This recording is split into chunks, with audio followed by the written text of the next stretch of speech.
Choix 98.1 Radio X.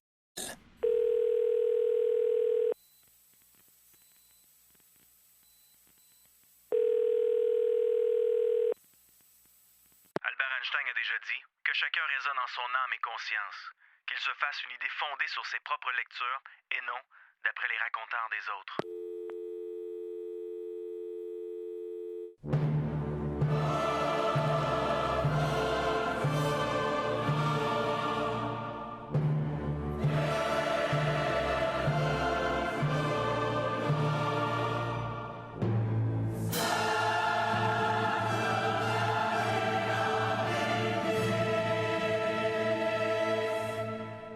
Cinq, 4, 3, 2, 1.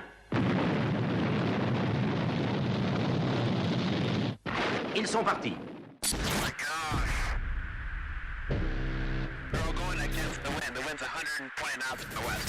Radio X Files avec Christian Page et Marceau. Radio X. Encore une fois, une belle soirée sur les ondes de choix 98.1 Radio X à Québec. Merci d'être là, 18h02. Christian Page, bonsoir. Bonsoir, M. Marceau. En direct de la zone rouge montréalaise. Oui. Qu'est-ce qui s'est passé avant de rentrer en onde? Qu'est-ce que t'es échappé à terre? J'ai entendu un gros sac. Oui. Jamais tu n'aurais entendu un truc comme ça. Ouais, c'est vrai qu'avec la qualité de ton français en ondes, les gens peuvent pas imaginer que Christian Page peut lâcher un petit tabarnouche une fois de temps en temps. Sacramoune! Voilà! Non, c'est parce que je me suis rendu compte au moment où on allait entrer en ondes, je me suis rendu compte que j'avais oublié certaines feuilles sur lesquelles j'avais pris des notes. Ah. Alors, je me suis dit, bon, tabarnouche, j'ai oublié ma feuille avec ma note dessus. Bon. Au moins, il n'y a pas eu de blessés, hein? Non, pas du tout. Excusez, t'as passé une belle semaine? Oui, ça va bien. Ça aurait été mieux si la température aurait été de notre côté là, au cours des 2-3 derniers jours, mais bon, ça va. Mais là... un peu frisquant, un peu humide, puis bon, évidemment, depuis 3 jours, maintenant, il pleut, fait que... En fin de semaine, à Québec, il annonce un petit peu de soleil, donc on va être gâtés. Je sais pas de votre côté de quoi oui, ça va. Oui, je pense qu'on annonce également un peu de soleil du côté de Montréal. Donc, on va se gâter. Mais vous autres, vous avez un avantage sur Québec. Parce qu'à 8 heures... C'est toujours plus chaud. Oui, de un. Mais à 8 heures, nous, on doit rentrer dans la maison parce que la reine Corona, elle sort. Hein? Oui, et, exact. Vous autres, c'est 21h30 et à 21h30, il fait noir. Et on repoussé ça à 21h30. Okay. Peut-être que ce sera à notre tour la semaine prochaine, mon ami. Eh oui. On va se le souhaiter. Oui, j'allais faire un mauvais jeu de mots en disant si tu t'ennuies trop, tu peux aller t'entraîner. Mais bon. Bon, je pourrais te dire... Pas à autre chose. Je pourrais te dire brûle en enfer, mais comme t'es pas croyant, ouais, voilà. Ça servirait à rien. L'homme congelé du Minnesota, c'est le sujet de la soirée.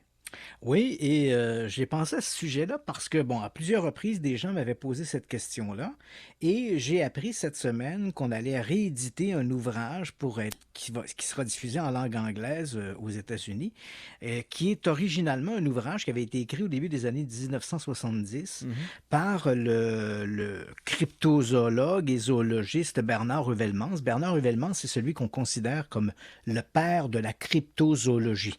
Donc, la cryptozoologie, c'est l'étude des animaux méconnus ou inconnus de la science. Quand on avait commencé Radio X-Files, on avait une chronique cryptozoologique pour montrer, bien sûr, aux gens que si on connaît bien les grandes vedettes de la cryptozoologie, le monstre du Loch Ness, le Bigfoot, Sasquatch, le Yeti, ce n'est pas que ça, la cryptozoologie. La zoologie, c'est aussi des animaux qui, somme toute, sont beaucoup moins exotiques. Un type d'oiseau, un type de lézard, des types de serpents, qui sont considérés comme disparus ou qui n'ont pas encore été répertoriés par la science, mais qui ont souvent été rapportés ou bien dans des cultures locales ou encore par des explorateurs qui les ont vus, les ont documentés, les ont décrites, sans malheureusement ramener un échantillon, ce qui laisse donc la zoologie officielle dans une zone grise. Est-ce qu'on doit reconnaître ou non l'espèce? Donc non, la cryptozoologie n'est pas que le monstre du Loch Ness ou le Yéti, c'est plein d'autres choses, mais c'est vrai que lorsque l'on parle de ce sujet-là, ce sont ces grandes vedettes qui attirent le plus l'attention. Et donc Bernard Ruvelmans, au début des années 70, écrit un livre qui s'intitule « L'homme du Néandertal est toujours vivant ». Et une grande partie de son ouvrage est consacrée à un spécimen que lui et un autre zoologue, un zoologue américain cette fois, Ivan Sanderson, lui et Sanderson se sont retrouvés parachutés à la fin des années 60 dans un scénario presque rocambolesque où ils ont pu observer une créature qui était conservée dans un bloc de glace. Okay. Et les deux bonhommes, après leur examen, sont persuadés que ce qu'ils ont observé était une véritable créature humanoïde qui avait été tuée récemment parce qu'elle avait été tuée par balle. Donc évidemment, ça ne pouvait pas être un peu comme Ozzy, hein, c'est cet homme du Néandertal ou du Cro-Magnon qu'on a retrouvé dans les montagnes du Tyrol en Suisse, là, qui était congelé depuis des milliers d'années. C'est pas ça. Donc, quand les Ruvelmans et Sanderson regardent la créature, ils voient définitivement un impact par balle. Donc, la créature a été tuée récemment. Or, on le sait, dans la littérature cryptozoologique, il y a plein de récits où on parle de créatures hominidées reliques. On dit, on connaît le Yéti, bien sûr, le Bigfoot, mais également, si on parle, par exemple, dans les régions d'Asie, par exemple, sur l'île de Sumatra, il y a des légendes qui voudraient que dans la forêt, il existe une race d'hominidés inconnue qui s'appelle l'Orang Pendek.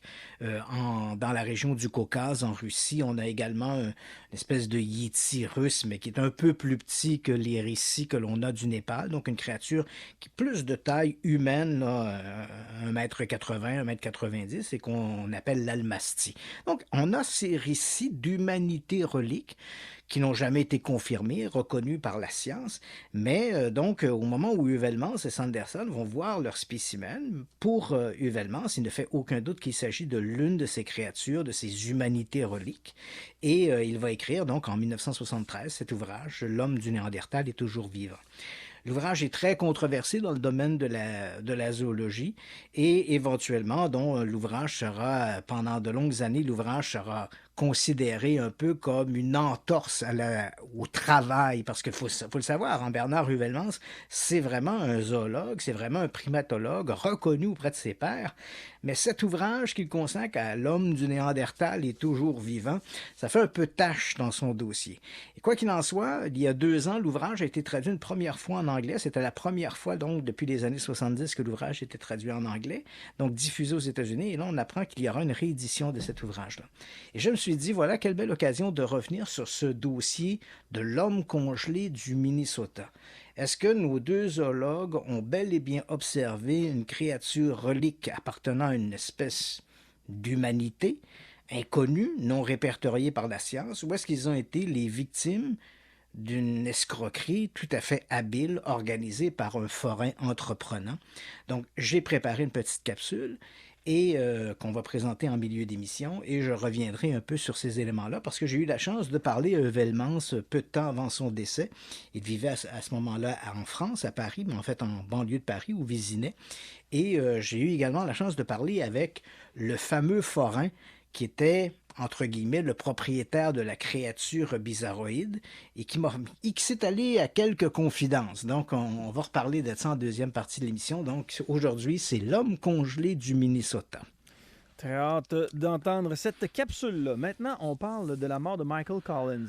Oui, ça, c'est une mauvaise nouvelle. Hein? J'avais préparé, je ne sais pas si tu avais reçu mes petits extraits audio. Je t'avais envoyé un petit extrait audio où on entendait la déclaration de Neil Armstrong, hein, qui, au moment de mettre le pied sur la Lune, avait lancé cette phrase célèbre. Hein, c'est un petit pas pour l'homme, un bond de géant pour l'humanité. On se rappelle les événements, c'était juillet 1969, la mission Apollo 11. Et pour beaucoup, c'est encore considéré, et je suis tout à fait de cet avis, comme le plus grand exploit technologique de tous les temps, sinon le plus grand exploit tout court de l'humanité, et peut-être même, Yannick, le plus grand exploit de l'univers.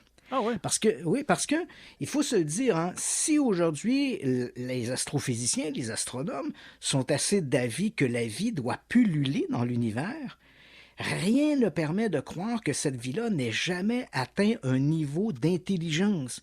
Donc, on le sait, la vie peut exister ailleurs dans l'univers. Ça, les statistiques vont dans notre sens. Hein. Il y a tellement d'étoiles, tellement de planètes. On pense qu'il doit y avoir une planète sur deux, il doit y avoir une étoile sur deux qui a des planètes. Et on suppose qu'énormément, plus on regarde dans l'univers, plus on découvre de ces exoplanètes qui présentent des caractéristiques propres pour le développement d'une vie organique. Mais entre le fait qu'il y ait une vie organique et une vie intelligente, là, il y a un monde entre les deux. Il est possible, je sais que je m'engage, mais il est possible que la vie intelligente n'ait jamais existé dans l'univers ailleurs que sur Terre. On n'a pas la preuve que l'intelligence est quelque chose qui apparaît de manière spontanée, comme c'est arrivé sur Terre. Peut-être que les formes de vie mettent énormément de temps à se développer et bien souvent, leur étoile, leur planète va se détruire avant que ces formes de vie aient atteint l'intelligence. Qu'est-ce qui fait que sur Terre, la vie a soudainement pris cette tangente vers l'intelligence? Et si c'est le cas, peut-être qu'ailleurs dans l'univers, il existe peut-être des milliards, des centaines de milliards de planètes sur lesquelles il y a de la vie peut-être organique, peut-être même de la vie animale. Mais de penser qu'une de ces vies animales ait atteint un niveau d'intelligence suffisant qui lui a permis de quitter son monde. Écoute, c'est énorme. On ne se rend pas compte, mais le fait qu'en ce mois de juillet 1969, nous, les êtres humains, avons créé une machine qui nous a permis d'aller dans un autre monde, marcher sur une autre planète ou un autre corps astral que la Terre, c'est absolument renversant. Et donc, c'était la mission Apollo 11. Et on connaît surtout les deux astronautes, les deux moonwalkers, parce que c'est vrai qu'à la NASA, il y a des catégories, hein, et dans la catégorie, la suprême, c'est d'avoir été un moonwalker. Hein. 12 hommes seulement ont marché sur la Lune. Lors de la mission Apollo 11, c'était Buzz Aldrin et Neil Armstrong, qui a été d'ailleurs le premier être humain à marcher sur la Lune. Aujourd'hui, dans toute l'histoire des missions lunaires, seulement 12 hommes ont marché sur la Lune. Et de ces 12 hommes, aujourd'hui, malheureusement, il n'en reste que 4 toujours vivants. Ce sont des vieux monsieur qui sont tous âgés de plus de 80 ans.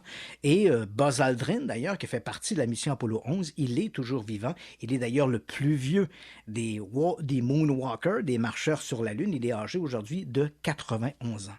Mais, évidemment, tout ça ne se fait pas...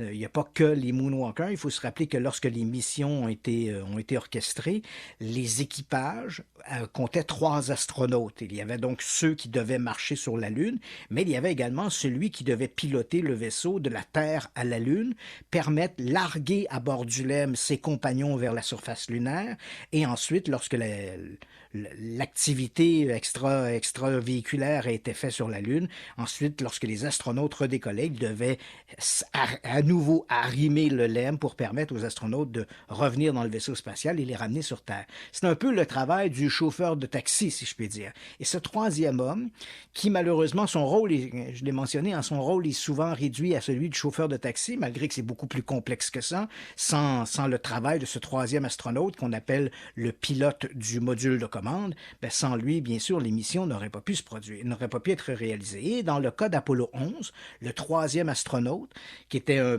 peu l'astronaute fantôme, une figure assez effacée, c'était Michael Collins. Donc, Collins fait partie de l'équipage et au moment où Armstrong et Aldrin marchent sur la Lune, il faut se rappeler que Mike Collins va orbiter autour de la Lune.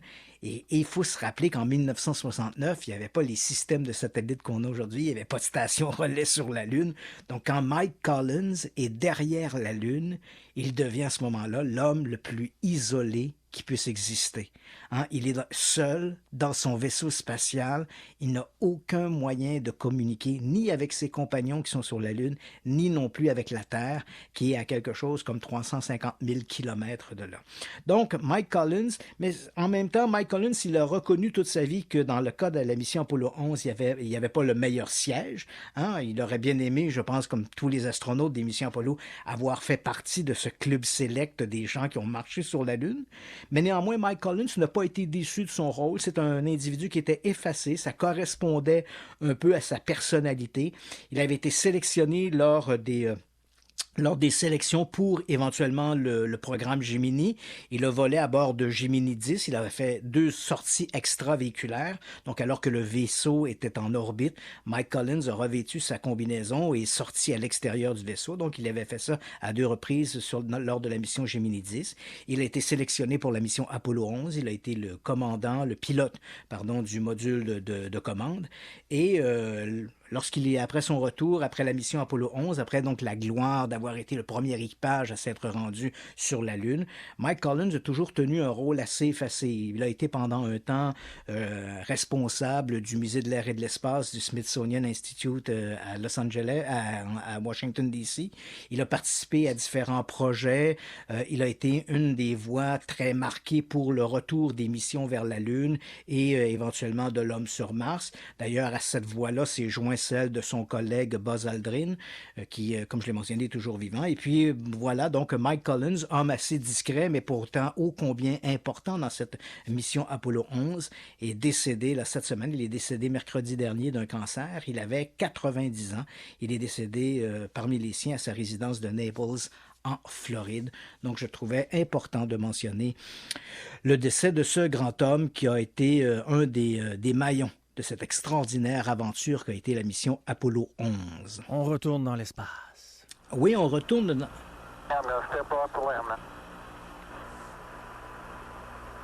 That's one small step for man,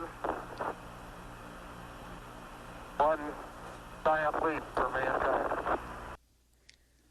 Ah, quel grand moment, hein? Ouais. Et aujourd'hui, on a tous entendu cette phrase-là, que ce soit en direct à l'époque, donc les gens qui ont suivi les missions lunaires au moment où elles se déroulaient, donc à la fin des années 60, début des années 70, mais après ça, c'est une phrase qui fait partie de la culture populaire. On a tous entendu cette phrase-là, que ce soit dans des documentaires ou encore récemment, il y a quelques années, il y a 3 ou 4 ans, on a fait un film qui s'intitule « Le premier homme », qui décrit un peu la biographie de Neil Armstrong, et on le voit bien sûr faire partie de cette mission Apollo 11. Et c'est amusant parce que 12 hommes seulement ont marché sur la Lune. Il n'en reste que 4 aujourd'hui. Et à moins d'être un spécialiste à peu près des missions Apollo, je pense que tout le monde connaisse le nom néanmoins, premièrement, de Neil Armstrong. Peu d'entre eux se rappellent que le deuxième à débarquer sur la Lune était Buzz Aldrin, et je te dirais que 99% de la population serait incapable de nommer un autre astronaute qui a marché sur la Lune en dehors de l'équipage Armstrong et Aldrin.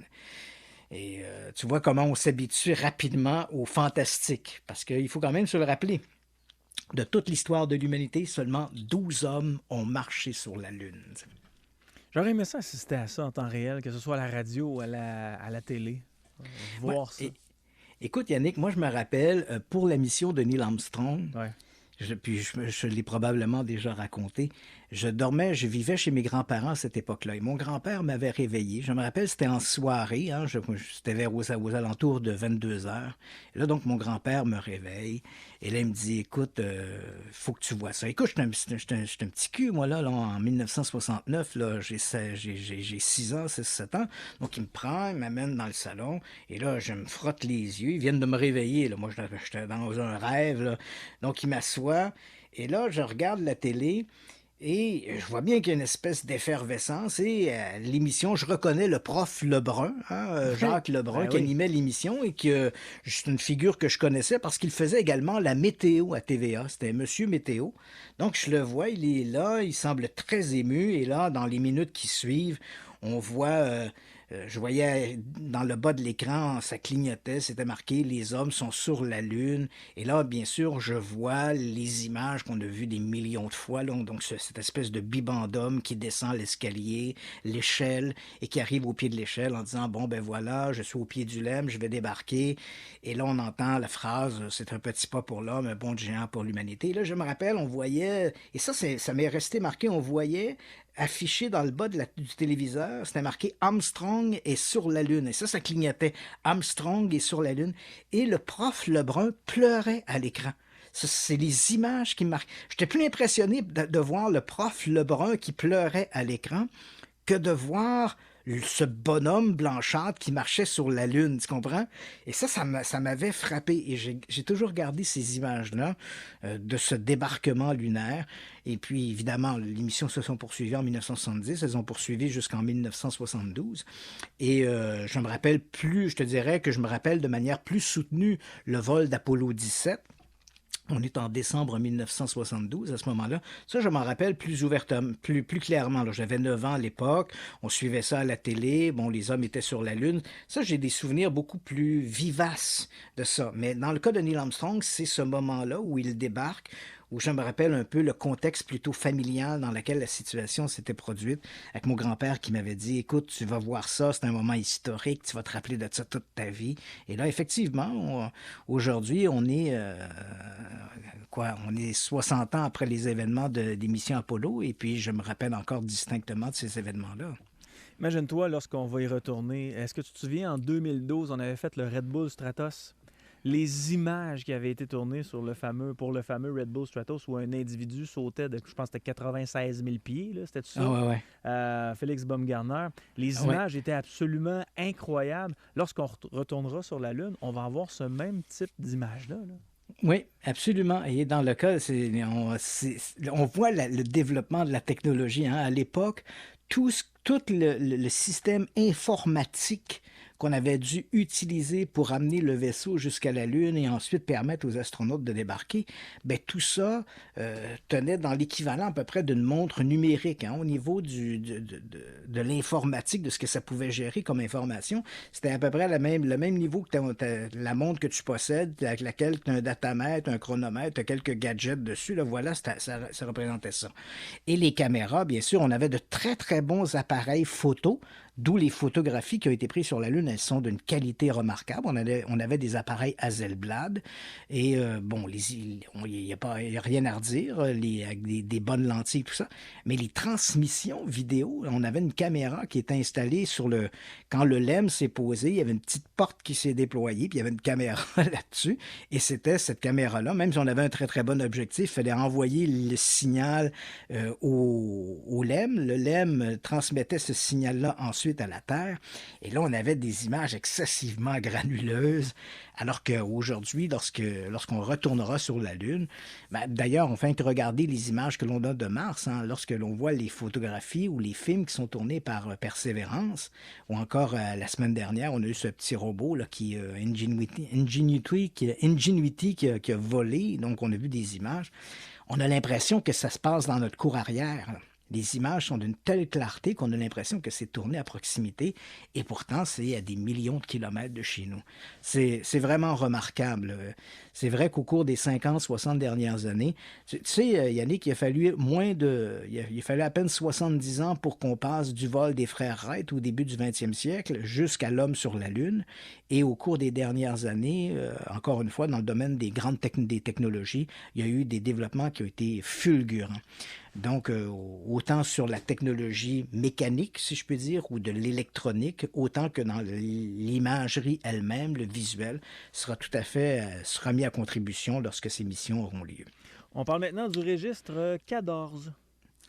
Oui, le registre 14, ça c'est amusant parce que c'est une nouvelle qui est arrivée un peu cette semaine, mais en fait, c'est comment faire du vieux avec du neuf. Fait que je dis, je vais quand même en parler. C'est le contraire, comment faire du nœud avec du vieux. Oui, c'est ça, pardon. Bon, et parce que c'est ça. Donc, ce système-là, j'imagine que ça se fait un peu dans la foulée de tout ce qui se passe aux États-Unis. Depuis quelques semaines, on parle beaucoup de ces images rendues publiques, confirmées par le Pentagone, confirmées par la US Navy qu'il s'agit bel et bien d'objets volants non identifiés. Et là, il y a une espèce d'intérêt médiatique autour de est-ce qu'on voit des ovnis partout? Quelles sont les agences, quelles sont les organisations qui colligent cette information sur les ovnis? Et là, bien, des journalistes ont découvert qu'on avait au Canada le système de compte-rendu quotidien des événements de l'aviation civile, le CADAR. Et le CADAR, bien sûr, c'est un organisme, en fait, c'est un département qui est géré par le ministère qui est géré par Transport Canada et qui collige toute information qui sont relatives à des incidents qui ont lieu dans le domaine du transport. Ça peut être du transport ferroviaire, ça peut être du voyagement des navires marchands, par exemple, mais c'est bien sûr aussi l'aviation civile. Et c'est vrai que quand on fouille dans les archives du CADAR, on retrouve faut le dire, depuis une trentaine d'années, ils ont quand même enregistré plus de 30 000 incidents qui sont liés au domaine de l'aviation. Évidemment, ces événements-là ne concernent pas nécessairement des ovnis, là, mais ce sont des incidents où, par exemple, deux avions ont failli se percuter sur une piste. C'est ce qu'on appelle de l'incursion sur piste, où des appareils qui en vol ont connu des ratés, des problèmes mécaniques, des problèmes de pilotage. Bref, tous ces incidents-là sont rapportés, colligés et répertoriés dans ce grand registre. Et si on regarde parmi les 30 000 incidents liés à l'aviation qui ont été répertoriés au cours des dernières décennies, c'est vrai qu'il y en a plusieurs dizaines qui concernent des objets volants non identifiés. Certains d'entre eux remontent dans les années 80-90, d'autres sont plus récents. Hein. J'ai sorti par exemple le 30 mai 2016, un appareil d'Air Canada Express qui faisait une envolée entre Montréal et Toronto a failli percuter un objet volant rond qui se déplaçait à la vitesse de 500 km à l'heure, et ça se passait dans la banlieue de Toronto. L'objet n'a pas été identifié, mais a fait l'objet d'une entrée dans le registre CADAR. Et la même année, on en a un peu plus parlé dans les journaux, c'était le 14 novembre 2016, un appareil de la compagnie Porter se trouvait à 2400 mètres au-dessus du lac Ontario, et là, les pilotes ont vu foncer sur eux un objet volant non identifié de forme cylindrique qui faisait entre 2 et 3 mètres de long. Et au moment où ils ont aperçu l'objet, le pilote a fait une manœuvre d'évitement, donc il a fait plonger son appareil, et l'une des hôtesses qui se trouvait en cabine a littéralement été projetée au plafond avec des blessures mineures, mais lorsque l'appareil s'est posé à l'aéroport centre-ville de Toronto, bien sûr, on a rempli une espèce de plainte CADAR, si je peux dire, un rapport CADAR qui faisait référence à cet événement-là, et heureusement, donc, pour cette hôtesse, il n'y a eu qu'une blessure mineure, et l'objet, même si les pilotes ont dit on ne sait pas ce que c'était, était-ce un drone, était-ce autre chose, on ne le sait pas, ça fait quand même l'objet d'une entrée et pour lequel l'objet est classé comme non identifié. Il faut quand même préciser que non identifié ne signifie pas forcément d'origine extraterrestre. Hein. L'objet était peut-être un drone, était peut-être un objet militaire, peu importe, mais il a été classé comme étant objet volant non identifié, avec bien sûr tout ce que ça comporte d'incertitude quant à la définition. Donc c'est le régime CADAR. Des journalistes sont tombés là-dessus cette semaine, ils en ont parlé. Et là, comme si c'était une grosse nouveauté, mais en réalité, il n'y avait rien de très nouveau puisque le registre existe depuis 30 ans. Il faut quand même savoir, Yannick, que de tous les objets, tous les incidents de type OVNI qui ont été rapportés, on estime qu'il s'agit bien sûr d'une très, très faible minorité. Hein?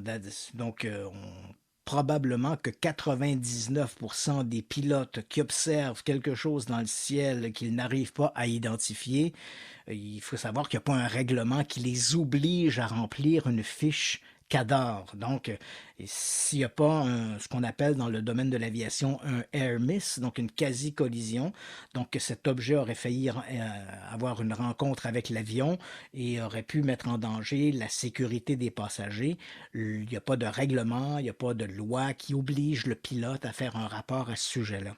Et comme on sait que le phénomène des ovnis est très stigmatisé, bien sûr, les pilotes vont éviter de remplir une fiche dans laquelle ils vont dire « Ouais, j'ai observé quelque chose dans le ciel, puis je sais pas c'était quoi, puis c'était peut-être un ovni, ou etc. » Donc, ils ne veulent pas être stigmatisés auprès de leurs collègues, ils ne veulent pas que la compagnie aérienne soit stigmatisée non plus.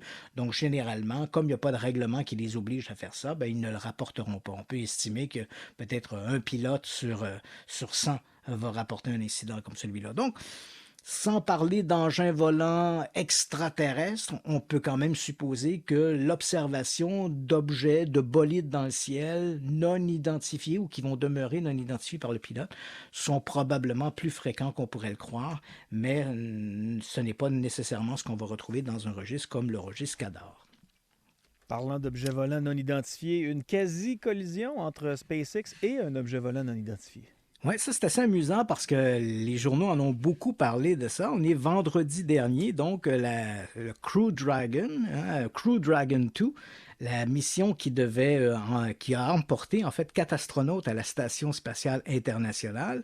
Elle s'est mise en route, donc elle a décollé sous les directives de SpaceX. Et quelque chose comme 7 heures après son décollage, alors que le vaisseau, va très très bien, le vaisseau est en route vers la station spatiale, voici qu'une alerte résonne à son bord et voici ce que la responsable de SpaceX avait à dire aux astronautes.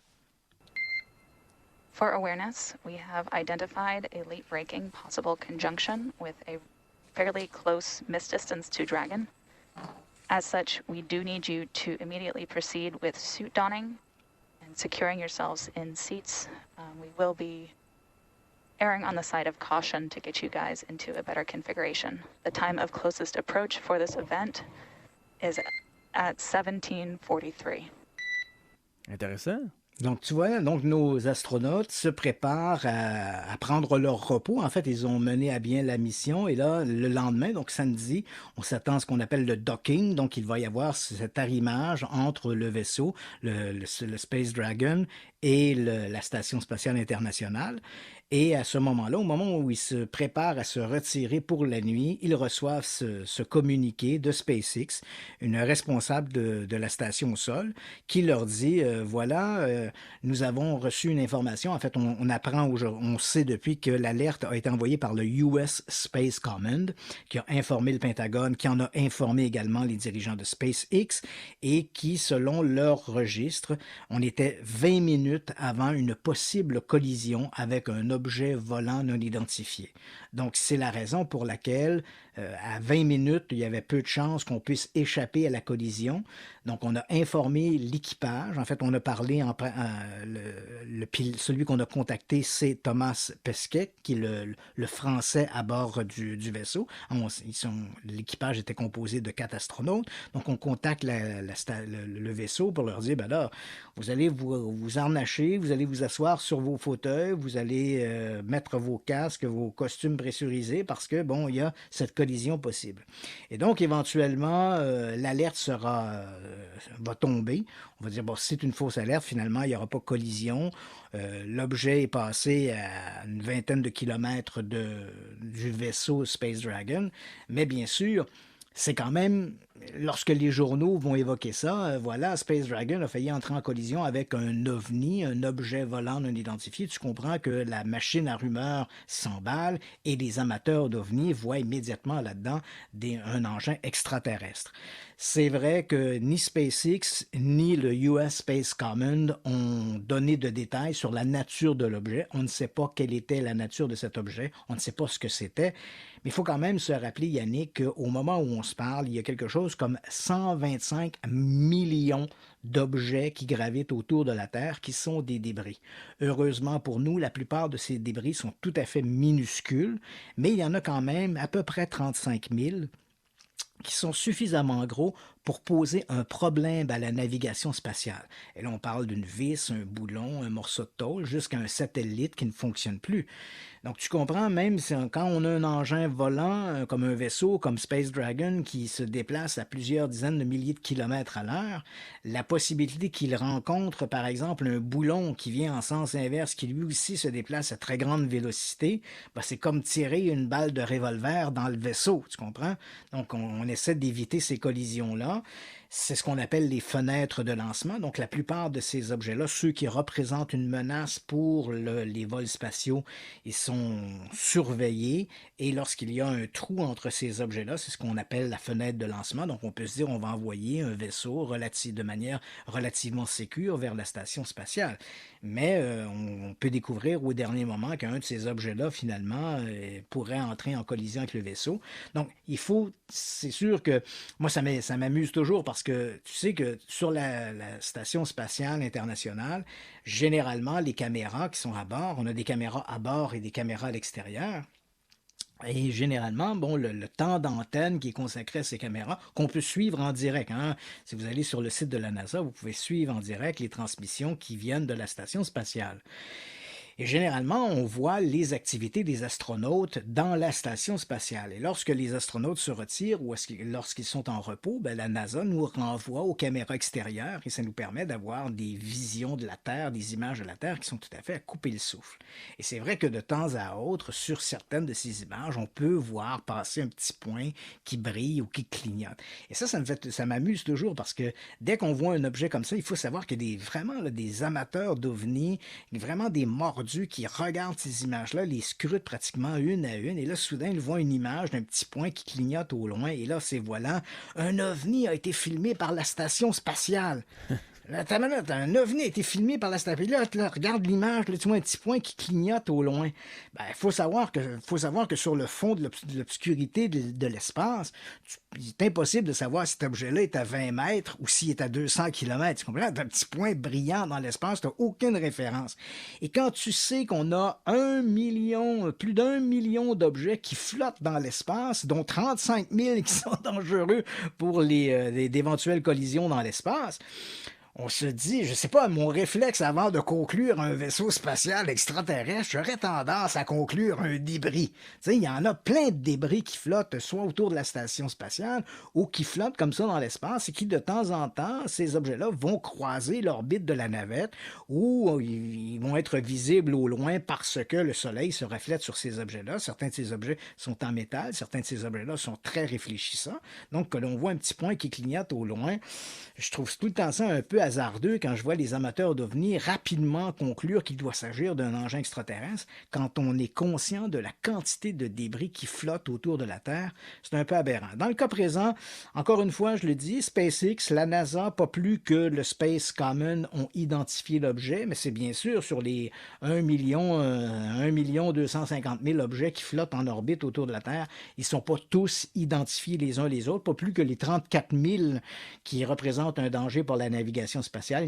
Ils sont surveillés, mais pas tous identifiés en disant « Oups, cet objet-là, ça c'est un boulon perdu dans l'espace lors de la mission Apollo 10 ». Non, ils ne sont pas tous identifiés. Beaucoup de ces objets-là sont simplement classés avec un numéro de code et ils sont non identifié. C'est un objet non identifié qui porte le numéro 11 722 623 et on sait que l'objet a 4 cm de diamètre. Donc, on n'en sait pas plus. Donc, la NASA, pas plus que SpaceX ou le Space Common, savent quelle était la nature de l'objet observé, mais selon toute vraisemblance, il devait s'agir d'un débris et visiblement, les paramètres transmis dans la chaîne de commandement ou dans les détections étaient un peu erronés puisque, comme je l'ai mentionné, l'objet est quand même passé à plusieurs kilomètres de SpaceX. Il faut savoir que ce n'est pas la première fois qu'un incident comme ça se produit. En septembre dernier, par exemple, le Space Command avait informé la NASA qu'il y avait la possibilité que la station spatiale, je te rappelle que la station spatiale, elle est à peu près, grosso modo, à 400 km d'altitude, puis ça, l'engin lui-même a à peu près la taille d'un terrain de football. Et donc, on a informé, en septembre dernier, on a informé l'équipage qu'il risquait d'entrer en collision avec un objet assez conséquent pour entraîner des dommages à la structure de la station spatiale. Et les astronautes avaient dû se réfugier dans le module soviétique. La station spatiale, elle est composée de plusieurs modules emboîtés les uns avec les autres. Et l'un de ces modules-là est un module russe. Donc, les astronautes se sont réfugiés dans le module russe, craignant que ce débris non identifié vienne frapper la station spatiale et entraîne des dommages. Heureusement, ça ne s'est pas produit, mais c'est sûr que pendant 1 heure ou 2, il y a eu une inquiétude à bord de la station sur l'éventuelle possibilité d'une collision. Donc, c'est des trucs qui arrivent et ça devient un sujet de plus en plus préoccupant pour les voyages dans l'espace, cette possibilité de collision avec des débris. Et on songe actuellement, plusieurs agences spatiales songent à trouver un moyen, un système qui permettrait de faire un grand ménage là-dedans. Donc, à récupérer les débris qui flottent dans l'espace et incluant, bien sûr, des satellites, des milliers de satellites qui sont toujours en orbite et qui pourtant ne sont plus fonctionnels. Mais de mémoire, les derniers satellites qui ont été envoyés dans l'espace ont maintenant une date de retour pour justement leur autodestruction. Oui, absolument. Donc, ils sont prévus pour que, à partir d'une certaine date, ils vont perdre de l'altitude et il va y avoir ce phénomène de réentrée dans l'atmosphère. C'est vrai aussi que ces objets, c'est parce que le problème, c'est que ces objets-là, certains de ces objets-là ont une telle vélocité qu'ils restent en orbite autour de la Terre. Si l'objet n'a pas une grande vélocité, éventuellement, sa vélocité va faire qu'au fil des orbites, il va être entraîné vers la Terre et il va finalement entrer dans l'atmosphère. Mais malheureusement, ce ne sont pas tous les objets, à cause de leur dimension, à cause de leur vélocité, à cause de leur altitude, qui vont connaître cette fin-là. Et même s'ils connaissent cette fin-là, entre-temps, il représente une menace. C'est-à-dire que si on se dit, voilà, on a un satellite qu'on a mis en orbite en 1986, il est devenu inutile, il a fonctionné pendant une dizaine d'années, maintenant il n'est plus utilisé. Il n'entrera pas dans l'atmosphère terrestre avant 2031. Mais d'ici 2031, il est quand même une menace. Il est toujours là et en attente qu'il rentre dans l'atmosphère terrestre, il représente une menace et on doit en tenir compte. Il est 18h40, vous êtes dans Radio X-Files sur les ondes de choix 98.1 Radio X. On est vendredi le 30 avril, on fait une courte pause et on revient tout de suite. Radio X-Files avec Christian Page et Marceau de Radio X. 18h43, en passant un gros merci pour vos messages pour la 100e émission de Radio X-Files qu'on a fait la semaine dernière. C'est grâce à vous si on est encore là, parce que vous êtes présents, puis les sondages nous le mentionnent à chaque fois. Vous êtes là, vous êtes de plus en plus, vous parlez de cette émission-là. Un gros merci, puis on a tous lu les messages, ne vous inquiétez pas. D'ailleurs, Yannick, la semaine dernière, je suis à Saint-Jean-sur-Richelieu, et donc on est en Montérégie, en banlieue de Montréal, et j'entre dans un restaurant, disons-le, un restaurant de restauration rapide. Et donc, j'ai mon masque avec d'autres personnes qui sont là. On est au comptoir, on attend de passer notre commande. Et puis, il y a un type qui me dit quelque chose. Je ne me rappelle pas trop. Il me pose une question et je réponds. Et là, pendant quelques secondes, il me dévisage et il me dit « Êtes-vous Christian Page ?» Je dis « Oui. » Il me dit « Je vous écoute tous les vendredis soirs à Radio X. » C'est quand même amusant parce que, on le sait bien, le bassin premier des auditeurs de Radio X, c'est les gens de Québec. Ouais. Mais on voit de plus en plus donc des gens qui, par le biais de l'Internet, suivent l'émission dans d'autres régions du Québec et c'est tant mieux pour nous. Mais j'ai trouvé ça amusant un peu comme ça que uniquement sur le son de ma voix, et avec un masque dans le visage, le type a reconnu la voix, dit « Ah, vous êtes Christian Page, puis je vous suis chaque semaine à l'émission de Radio X, puis j'aime bien ça. » Est-ce qu'il t'a touché pour savoir si tu étais bel et bien réel? Non, parce qu'on a respecté la distance des 2 mètres. All right, on parle de l'homme congelé. Ouais, l'homme congelé, c'est un épisode. Moi-même, quand j'ai commencé à m'intéresser aux phénomènes étranges dans les années 70, on en parlait beaucoup. On continue d'en parler. C'est un sujet qui reste controversé. Il y a des gens qui disent « Ah, tout ça, c'est une falsification, une fraude. » D'autres continuent de défendre l'authenticité de ce dossier-là sur la foi des travaux de Bernard Ruvelmans ou encore de Ivan Sanderson. Donc, et c'est ce que l'on va faire. On va regarder les éléments pour et contre, mais d'abord, dans un premier temps, pour replacer les gens dans le contexte, qu'est-ce que c'est que cette histoire de l'homme congelé dont on fait une réédition de l'ouvrage de Velmans qui s'intitulait en français « L'homme du Néandertal est toujours vivant » qui va s'intituler « The Minnesota Iceman » dans sa version anglaise. Donc voici sans plus tarder l'histoire étrange de l'homme congelé du Minnesota.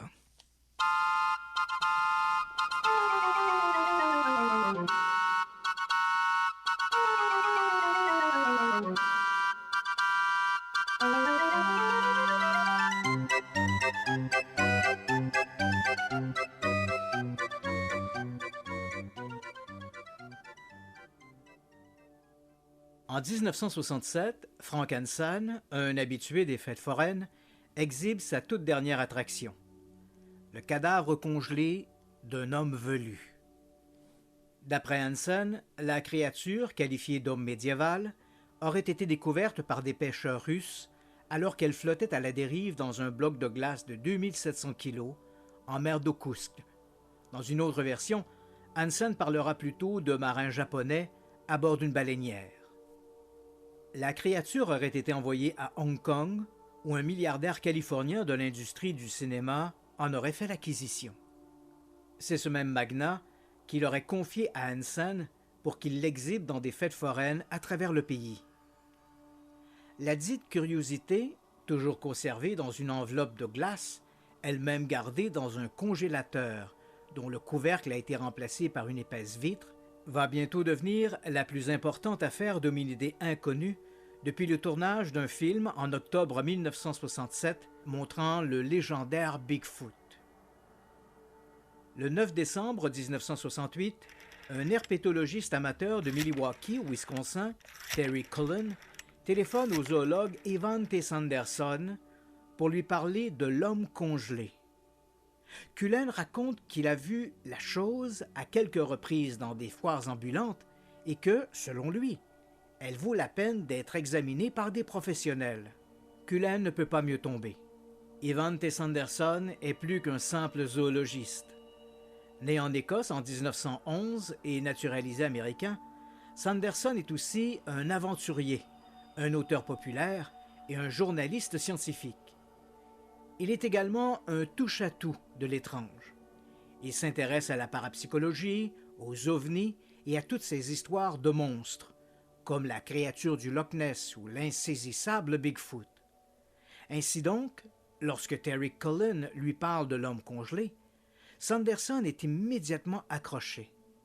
Cullen lui raconte que l'attraction est un hominidé dont la taille se situe entre 1,50 m et 1,65 m, qu'il a le corps couvert de poils et une crête sagittale sur le dessus de la tête. La créature n'a cependant ni canines saillantes, ni gros orteils opposables. L'arrière de son crâne, explique Cullen, est défoncé, comme si elle avait été blessée par balle. Il ajoute que ce monstre est la propriété, ou sous la garde, d'un résident de Rolling Stone au Minnesota, Frank Hansen. De sa résidence du New Jersey, Sanderson, chez qui se trouve en visite le zoologue belge Bernard Huvellement, le père de la cryptozoologie, n'est pas long à remonter jusqu'à Frank Hansen. Il lui demande d'examiner son spécimen. Le forain est plutôt embarrassé. Il hésite. Il accepte à la seule condition que cet examen reste confidentiel. Un rendez-vous est pris pour la semaine suivante. Le 16 décembre 1968, Evan Sanderson et Bernard Huvellement débarquent au domicile de Frank Hansen.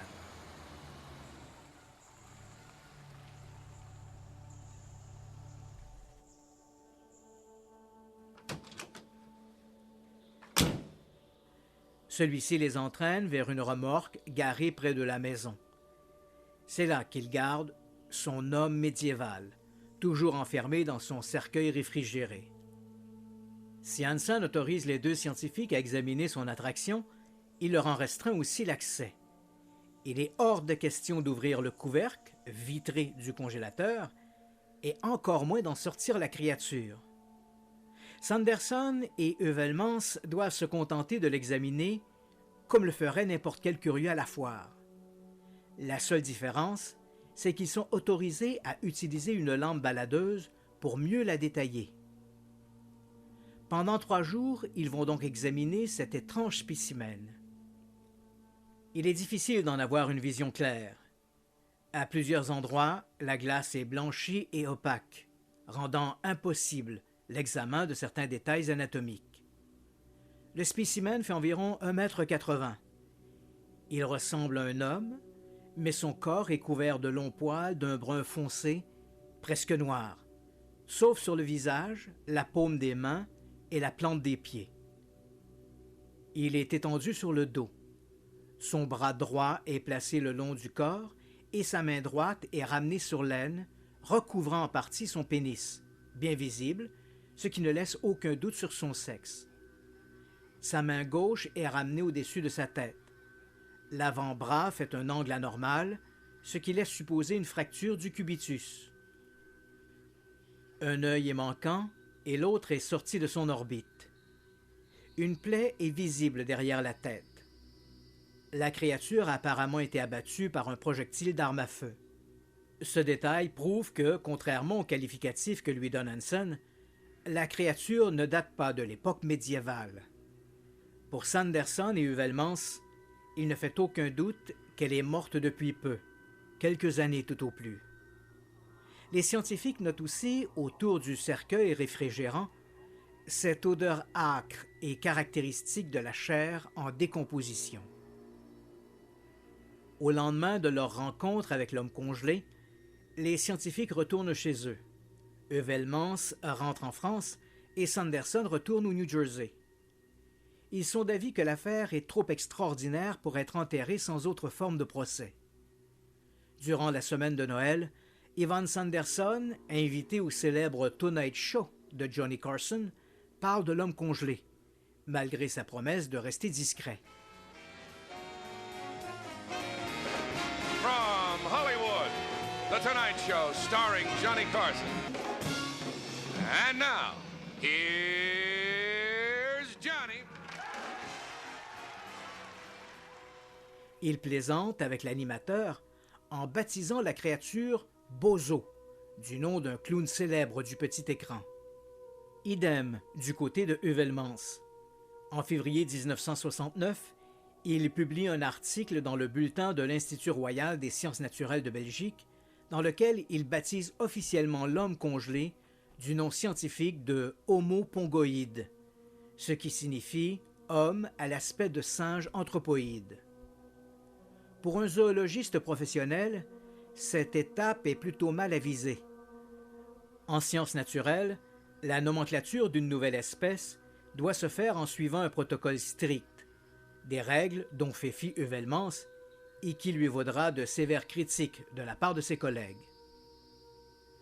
Quoi qu'il en soit, avec les propos de Sanderson devant les caméras de la NBC et l'article d'Heuvelmans, l'affaire de l'homme congelé commence à circuler dans les milieux scientifiques, aux grandes dames de Frankenstein. Au début du mois de février 1969, alors que paraît l'article d'Heuvelmans, Ivan Sanderson envoie son dossier de l'homme congelé à son ami John Napier, directeur du programme de biologie des primates à la Smithsonian Institution à Washington, D.C. Sanderson ne cache pas son souhait de voir la prestigieuse Smithsonian s'impliquer dans ce dossier. Mais son enthousiasme, et par ricochet celui de Heuvelmans, est loin d'être partagé, à commencer par John Napier. En lisant son rapport et en parcourant ses schémas et ses diagrammes, le primatologue est loin d'être impressionné. Il a le sentiment que l'homme congelé est plus proche de la représentation folklorique que nous nous faisons d'un homme des cavernes que du portrait anthropologique réel. Bref, pour Napier, l'homme congelé est une caricature. Néanmoins, il réussit à convaincre ses supérieurs de participer à l'enquête sur la nature et l'origine de l'homme congelé. S. Dillon Ripley, le secrétaire de la Smithsonian, adresse une lettre à Frankenstein. Il l'invite à soumettre son attraction à un examen exhaustif. Le forain refuse. Il prétend ne plus être en possession du dit spécimen, celui-ci ayant apparemment été retourné à son riche propriétaire californien. Il explique d'ailleurs que, lorsqu'il reprendra la tournée des foires à l'été de 1969, son homme congelé aura été remplacé par un modèle en latex très semblable à l'original.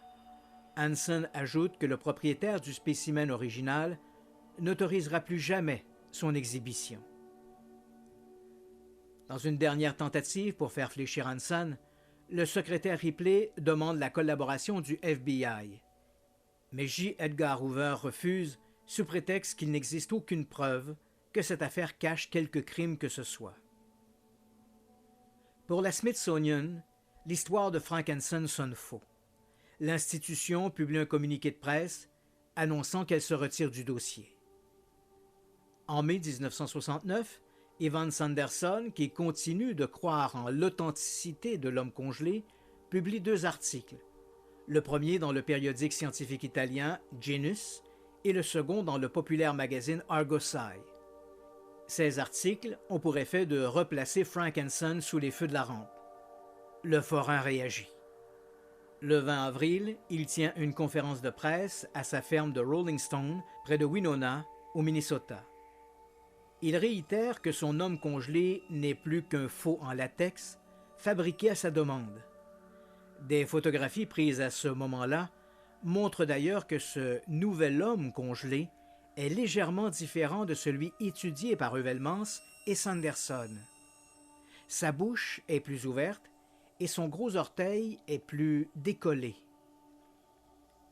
Stigmatisés par cet imbroglio, Heuvelmans et Sanderson se retrouvent seuls face au rouleau compresseur des médias.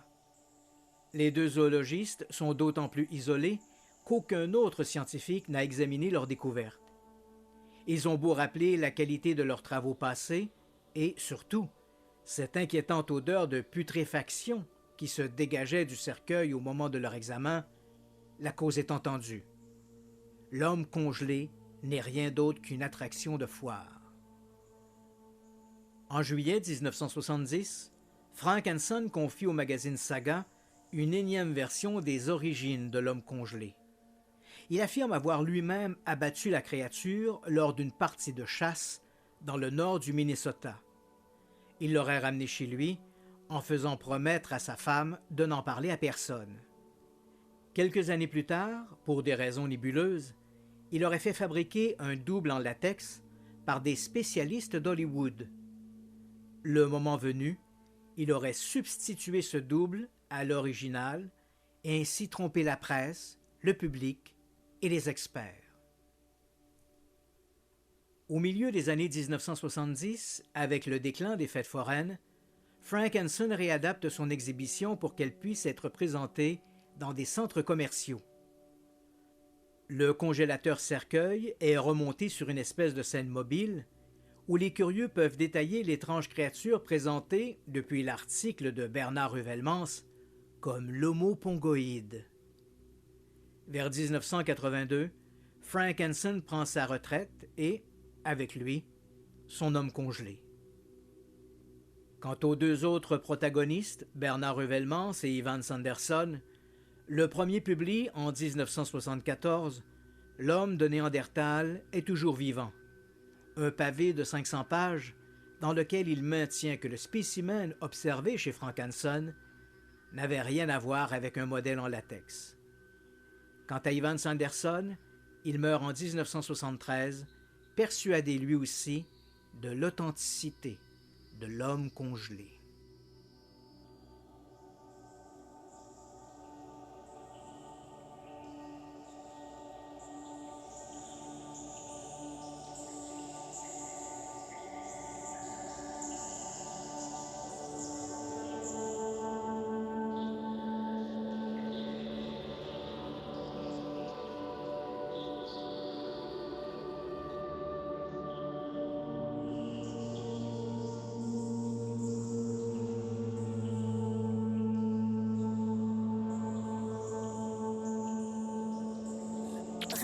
X-Files avec Christian Page et Marceau Radio X.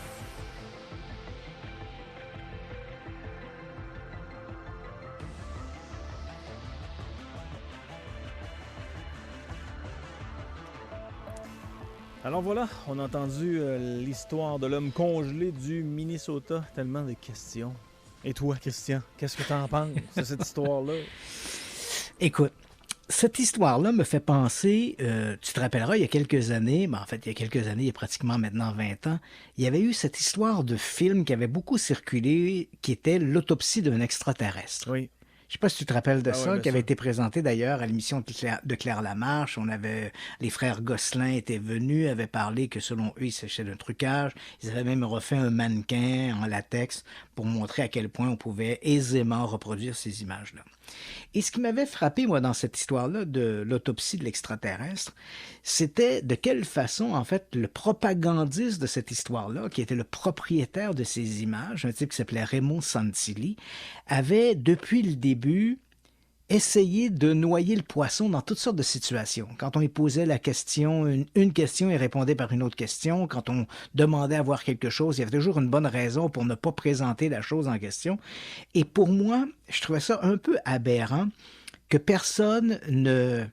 En fait, je dis personne. Beaucoup de gens voyaient là-dedans qu'il y avait quelque chose d'anormal, mais les médias ont préféré jouer la carte comptable. Dans quelle mesure, si on achète les images à Raymond Santilli, dans quelle mesure ça va tirer un auditoire, que les images soient authentiques ou non. Les médias préféraient une carte comptable. Mais de la part des amateurs de mystère, ce qui me frappait, c'est comment on s'arrêtait sur des petits éléments pour essayer de justifier l'authenticité de l'affaire, alors que les autres preuves qu'il s'agissait sans aucun doute d'une falsification étaient énormes. Et ça m'étonnait de voir dans quelle mesure on arrivait à faire ça. Puis les amateurs de mystère le font encore aujourd'hui. Hein, on a souvent parlé, par exemple, à l'émission de la Zone 51, Bob Lazar et ses histoires. Moi, je suis un peu atterré de voir à toutes les fois où Bob Lazar, et encore il y a quelques mois, il était passé à l'émission de Joe Rogan aux États-Unis. Donc Bob Lazar, pour ceux qui connaissent pas l'histoire du bonhomme, il raconte depuis qu'à la fin des années 80, il avait été embauché sur une base secrète militaire aux États-Unis, la base de la zone 51, et que son travail consistait à déconstruire, de faire de la rétro-ingénierie sur des engins de type extraterrestre pour voir si on pouvait appliquer cette technologie sur des engins communs. Et donc, et quand ce type-là disait « Je suis diplômé du MIT, je suis diplômé de la Caltech, je suis ingénieur, j'ai fait ceci. » Et dès qu'on vérifiait tous ces éléments-là, bien évidemment, on s'aperçoit que ce type-là n'a jamais fréquenté ni le MIT, ni la Caltech, qu'il ment sur toute la ligne, il n'est pas ingénieur, il n'a jamais été membre d'aucune association d'ingénierie, il ment comme il respire. Hein? Bon, il a inventé une histoire d'éléments 115, alors que visiblement, il avait été puisé cette information-là dans le Scientific American, un magazine scientifique qui était paru quelques mois plus tôt. Tu sais, on est capable de remonter toute l'inspiration de ce Robert Lazar. On sait d'où il tire cet élément 115. On sait que ses soucoupes volantes, il les a empruntées à un contacté suisse qui s'appelle Billy Meyer. Donc, il a regardé des photographies de Billy Meyer, puis sa soucoupe volante, c'est identique. Tu vois, on est capable de suivre ça. Et malgré que tous ces éléments-là pointent toutes dans une seule et même direction, la fraude. On devrait voir ça écrit en gros, en lettres néon. Fraude, fraude. Non! Les gens qui veulent croire Bob Lazar et l'écoutent, par exemple, parler à l'émission de Joe Rogan, et là, il y a des vidéos qui circulent sur YouTube où on voit des synergologistes. Est-ce que tu sais c'est quoi un synergologiste? Bien sûr. Ce sont des gens qui analysent nos gestes, nos mouvements, et qui disent, en fonction d'une grille d'évaluation, que si tu te grattes le nez ou si tu te frottes le sourcil au moment où on te pose une question, c'est peut-être parce que tu mens ou tu dis la vérité, donc etc. Il faut savoir que la synergologie, c'est une pseudo-science. Hein? Ce n'est pas une science établie, et c'est un peu comme le détecteur de mensonges. Ça ne peut pas prouver si tu mens ou tu dis la vérité.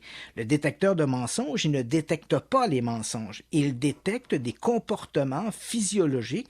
Hein, à partir du moment où tu vas te mettre à mentir, tu auras une respiration accélérée, tu vas davantage avoir des tremblements, tu vas suer davantage, et ce sont tous ces petits éléments-là qui seront pris en considération pour dire « Ah, c'est drôle, quand on parle de tel sujet où on lui pose telle question, il se met à transpirer davantage, il y a des battements cardiaques qui augmentent, et ça nous laisse supposer. » Hein, je dis bien supposer que notre bonhomme y ment. Mais il faut quand même savoir que des tueurs en série ont réussi à déjouer le polygraphe. Hein. Je pense par exemple à Theodore Bundy. Il a passé 2 fois le test du polygraphe, puis les 2 fois il l'a réussi. Hein. Et pourtant, on le sait, il a assassiné une dizaine de jeunes femmes. Il a été condamné et exécuté pour ces crimes. Donc la synergologie, c'est une pseudo-science. C'est encore moins certain que le détecteur de mensonges. Et d'ailleurs, des spécialistes en neurolinguistique nous disent ça vaut absolument rien. Mais néanmoins, il y a certaines personnes qui aiment croire que, effectivement, il y a peut-être un fond de vérité là-dedans. Quand tu parles, puis tu te grattes le sourcil, peut-être que ça veut dire que tu mens. Puis quand tu regardes à gauche plutôt qu'à droite devant telle ou telle question, ça se peut que tu cherches à inventer une réponse. Mais peu importe. Quand je pense que mon gars a fait quelque chose puis il regarde à terre, ça me fait dire qu'il y a quelque chose à se reprocher. Ou quand il va te voir puis il te dit, avant que tu lui poses la question, il te dit « Papa, c'est pas moi qui ai brisé la vitre sur la voiture. » Il t'annonce déjà son crime. Mais bref, donc la synergologie, il faut prendre ça avec un grain de sel. Et là, tu vois, dans l'affaire de Bob Lazar, il y a des gens il regarde l'entrevue qu'il a fait à Joe Rogan, et là, il y a une pléthore de vidéos qui circulent sur YouTube où des gens, des synergologues, analysent le comportement de Bob Lazar, puis là, ils disent... Oui, quand il pose Joe Rogan pose la question à Lazar, Lazar ne vacille pas, il regarde pas à gauche ou à droite, il regarde Rogan dans les yeux, il se gratte pas le nez, il se gratte pas la joue. Hey, on s'en fout qu'il se gratte le nez, qu'il se gratte n'importe quoi. Le dossier qui prouve que Lazar est un menteur, il est énorme. Donc, comparer ça à une analyse pseudo-scientifique d'un synergologue, ça vaut strictement rien. Et pourtant, des gens vont dire « Oui, mais les synergologues qui ont analysé le comportement de Lazare l'ont trouvé crédible. » So what? En quoi peut que peut peser le commentaire ou l'analyse d'un synergologue versus un dossier clairement étoffé qui montre qu'on est en présence d'une fraude? Mais quand tu veux croire, c'est un peu ce qui se produit. Tu vas te rattacher à des événements comme ceux-là pour essayer de justifier ton adhésion. Dans le cas qui nous intéresse, c'est-à-dire l'histoire de cet homme congelé du Minnesota, on est exactement dans les mêmes eaux. Hein? Les eaux de Bob Lazar, on est l'histoire de l'autopsie de l'extraterrestre, on est exactement dans la même situation. On a dès le départ 2 scientifiques qui veulent croire. Hein? Puis là, écoute, c'est une analyse, c'est mon analyse. Là. Je suis d'accord que des gens qui nous écoutent ne seront pas nécessairement avec l'analyse que j'en ferai, mais on a 2 scientifiques qui veulent croire à ce qu'ils racontent. Hein? C'est-à-dire que Heuvelmans et Sanderson, ce sont 2 individus, particulièrement dans le cas de Sanderson, qui sont très férus de fantastique, d'extraordinaire, d'ovnis, de parapsychologie et tout le reste. Alors que Heuvelmans, c'est davantage la zoologie non reconnue, hein? La cryptozoologie. Mais dans l'ensemble, ce sont 2 individus qui sont un peu embrigadés dans ces croyances un peu hors normes, qui laisse la porte ouverte à quelques réalités fantastiques. Et là, on leur dit, voilà, il y a ce type-là, qui est un bonhomme congelé qui présente ça de foire en foire. Donc déjà là, la créature que l'on présente dans des foires ambulantes, dans un freak show, ça paraît déjà un peu surprenant. Hein? Tu te dis, bon, si c'était l'objet d'une révolution scientifique, je suis pas convaincu qu'on l'exhiberait dans un freak show. Mais néanmoins, donc les 2 bonhommes prennent rendez-vous, rencontrent Hansen, et là, Hansen dit, ben moi, je suis pas le propriétaire de la créature. Donc, comme je suis pas le propriétaire, il leur impose des éléments. Vous pouvez pas ouvrir le cercueil, vous pouvez pas sortir la créature, vous pouvez pas la décongeler, mais en même temps, il leur raconte toutes sortes d'affaires qui montre que s'il n'est pas le propriétaire de la créature, il a quand même sa main mise sur plein de choses. Il raconte à Heuvelmans et Sanderson ce qu'il va faire avec la créature, comment il va l'exhiber l'été prochain, bon, etc., etc. Et là, il prend des décisions spontanées pour la parole du propriétaire. Hein. Il s'exprime quasiment au nom du propriétaire alors qu'il ne discute pas avec lui. Heuvelmans ou Sanderson lui pose des questions et lui répond comme si c'était le propriétaire de la chose.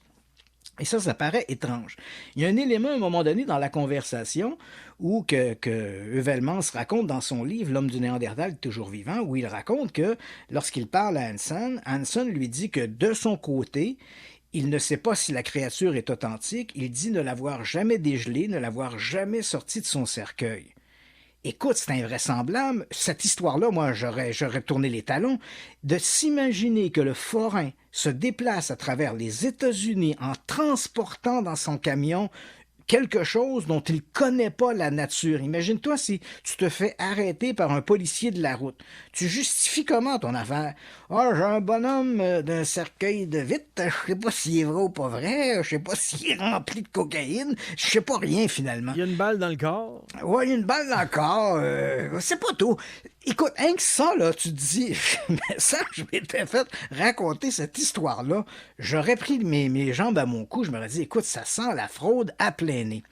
Ensuite, le fait que lorsque Heuvelmans et Sanderson se présentent chez Hansen, toutes les contraintes qu'il leur met pour les empêcher de s'approcher de trop près de la créature. Tu sais, vous pouvez la regarder à travers la vitre, mais vous ne pouvez pas ouvrir le couvert de vitre, vous ne pouvez pas toucher la créature, vous ne pouvez pas prendre d'échantillons. Bref, vous ne pouvez rien faire d'autre que si vous aviez payé votre 25 sous, parce que c'est le prix que Hanson chargeait dans les foires ambulantes, il chargeait donc 25 sous pour que les gens puissent voir la créature. Donc ces gens-là n'ont pas plus de liberté, nos deux scientifiques n'ont pas plus de liberté qu'une personne qui aurait payé son admission à 25 sous dans une foire.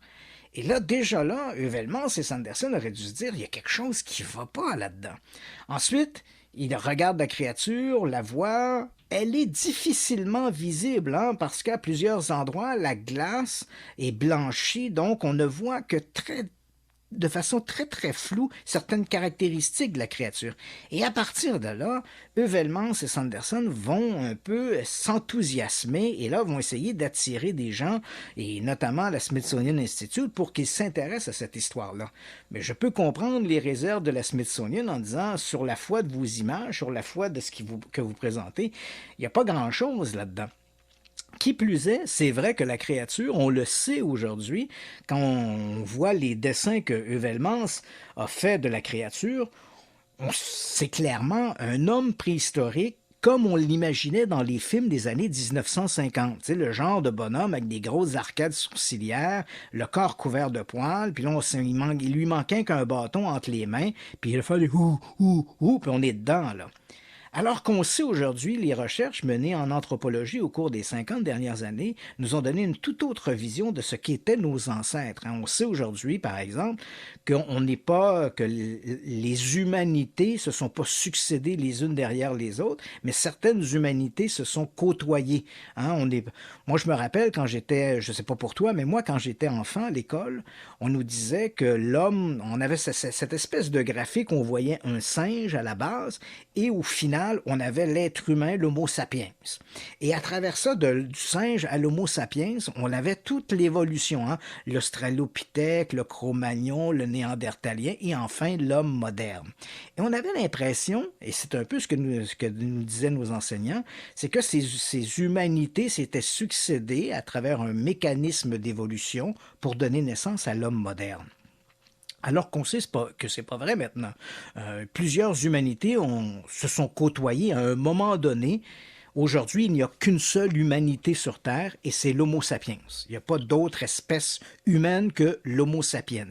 Il y a des groupes, il y a des Asiatiques, par exemple, on a les Africains, on a les Européens, les Caucasiens, les gens de race noire, les gens blancs, les gens un peu plus basanés du Moyen-Orient, mais on est tous d'une même humanité, l'Homo sapiens. Il n'y a pas d'autres humanités. Mais c'est faux de croire que ça a toujours été comme ça. À un moment donné, dans l'histoire de l'évolution, les hommes du Néandertal, l'Homo sapiens, l'Homo florensis se côtoyaient. On avait donc au moins trois humanités qui se côtoyaient les unes les autres. Deux d'entre elles ont complètement disparu et c'est l'Homo sapiens qui est demeuré. Mais l'homme du Néandertal n'est pas mon ancêtre à moi. Je ne sais pas si tu comprends ce que je veux dire. Oui. Cette lignée-là de l'homme du Néandertal a disparu. Il y a eu très certainement des mixages, on le sait par l'ADN, il y a eu des mixages à un moment donné entre des Homo sapiens et des hommes du Néandertal ou des femmes du Néandertal, et on a des résidus d'ADN qui montrent que ce mixage-là s'est produit. Mais techniquement parlant, l'homme du Néandertal n'est pas l'ancêtre de l'Homo sapiens. C'est une lignée d'humanité qui a disparu. Mais on avait toute cette vision-là. Et c'était très populaire dans les années 60, quand j'allais à l'école, c'est ce qu'on nous enseignait. Or, l'homme congelé du Minnesota, il est à l'image de ça. On a l'impression de voir une représentation d'un homme du Cro-Magnon tel qu'on l'illustrait dans les livres dans les années 50 et 60. Alors qu'aujourd'hui, on sait que ces gens-là n'avaient pas le corps couvert de poils comme on l'imaginait à l'époque. Le trait était beaucoup moins grossier qu'on l'imaginait également. Les arcades sourcilières n'étaient pas aussi prononcées qu'on le voit dans les films. Donc, il y a toute une autre vision que l'on a. Or, l'homme du Néandertal, on comprend la position du Smithsonian Institute qui avait dit « L'homme du Néandertal nous semble être une caricature ». Et c'était tout à fait vrai. Ensuite, Quand on demandait à Heuvelmans ou Sanderson ce qui les avait surpris, outre ce qu'ils disaient avoir vu en regardant cette créature, ils revenaient souvent sur l'argument que lorsqu'ils étaient près du cercueil, ils avaient cette espèce d'odeur de chair en décomposition qui régnait autour du cercueil, qui les amenait à conclure qu'il devait s'agir d'une créature faite de chair et d'os. Mais ça, c'est un vieux truc de forain. Quand on peut imaginer lorsque Hansen faisait voir sa créature dans les freak shows des foires ambulantes, évidemment, tu paies ton entrée. On ne veut pas te dire que tu dois rester seulement 2 minutes aux côtés du cercueil, mais on ne veut pas que tu restes trop longtemps parce que plus il y aura de gens qui vont pénétrer dans la tente, bien évidemment, c'est plus de 25 sous qui vont entrer dans la caisse. Donc, ce que l'on faisait, les forains faisaient à ce moment-là, c'est qu'ils plaçaient soit sous l'exhibit ou derrière l'exhibit, on plaçait un morceau de poisson ou un morceau de viande en putréfaction, et l'odeur devenait tellement intolérable que toi qui entrais, qui voyais la créature, tu devais te boucher le nez pour la regarder. Mais évidemment, tu restais pas là 10 minutes, tu regardais ça en te pinçant le nez, puis là, tu ressortais parce que l'odeur était intenable. C'est un vieux truc de forêt, ça. On le fait dans plein de trucs. Hein. Il y a des restaurants de restauration rapide, pour ne pas les nommer, qui ont calculé que leur fauteuil, en faisant leur dossier à tel ou tel angle, faisait que les gens restaient moins longtemps. Donc, tu t'assois, tu consommes ta nourriture, mais tu ne resteras pas là 2 heures parce que tu vas t'enkyloser. Et ça, c'est clairement voulu pour faire une espèce de roulement dans la clientèle, pour pas que les gens restent à flâner pendant 2 ou 3 heures sur les sièges. Donc, c'est des trucs qui sont bien connus dans le domaine du commerce et dans le domaine des forains. L'idée de mettre un petit morceau de viande comme ça pour que ça sente mauvais, pour faire que les gens défilent rapidement, c'est un truc qui était connu. Donc, lorsque Heuvelmans et Sanderson nous sortent cette histoire-là, tu dis, c'est pas particulièrement convaincant. Donc, tout dans cette histoire-là sent mauvais. Et malgré que les gens ont dit oui, mais c'est vrai que Sanderson puis Heuvelmans, c'était quand même des zoologues, c'était des gens qui étaient réputés, c'était quand même des gens qui voulaient croire.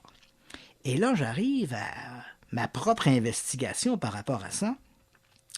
Moi, j'ai commencé, j'avais entendu parler de cette histoire-là de l'homme congelé depuis les années 70. Il n'y a pas presque tous les ouvrages qui traitent de ces sujets-là évoquent cette affaire-là. Et puis, en 1996, j'ai décidé de contacter, je décide de réouvrir une investigation personnelle sur l'affaire de l'homme congelé. J'ai réussi à rejoindre Bernard Heuvelmans au Vésinet en France. Il faut savoir que 2 ans plus tôt, la série Unsolved Mysteries aux États-Unis avait fait un volet consacré à l'homme congelé. Et ils avaient contacté Heuvelmans qui les avait envoyés promener. Alors, je m'attendais bien sûr à recevoir une réponse du même genre, mais Heuvelmans s'est plutôt montré amical. Donc, on a échangé sur toutes sortes de sujets et bien sûr, on a parlé de l'homme congelé. Et en 1996, Yannick, Heuvelmans demeurait persuadé que la créature qu'il avait observée était bel et bien la vraie. Pour lui, il n'y a aucun doute qu'il y avait une vraie créature et une fausse créature. Et quand je lui ai fait remarquer qu'entre la fausse et la vraie, parce que lui dit qu'il y avait d'abord la vraie créature et ensuite Hansen l'a remplacé, comme il l'a toujours dit, par un modèle en latex.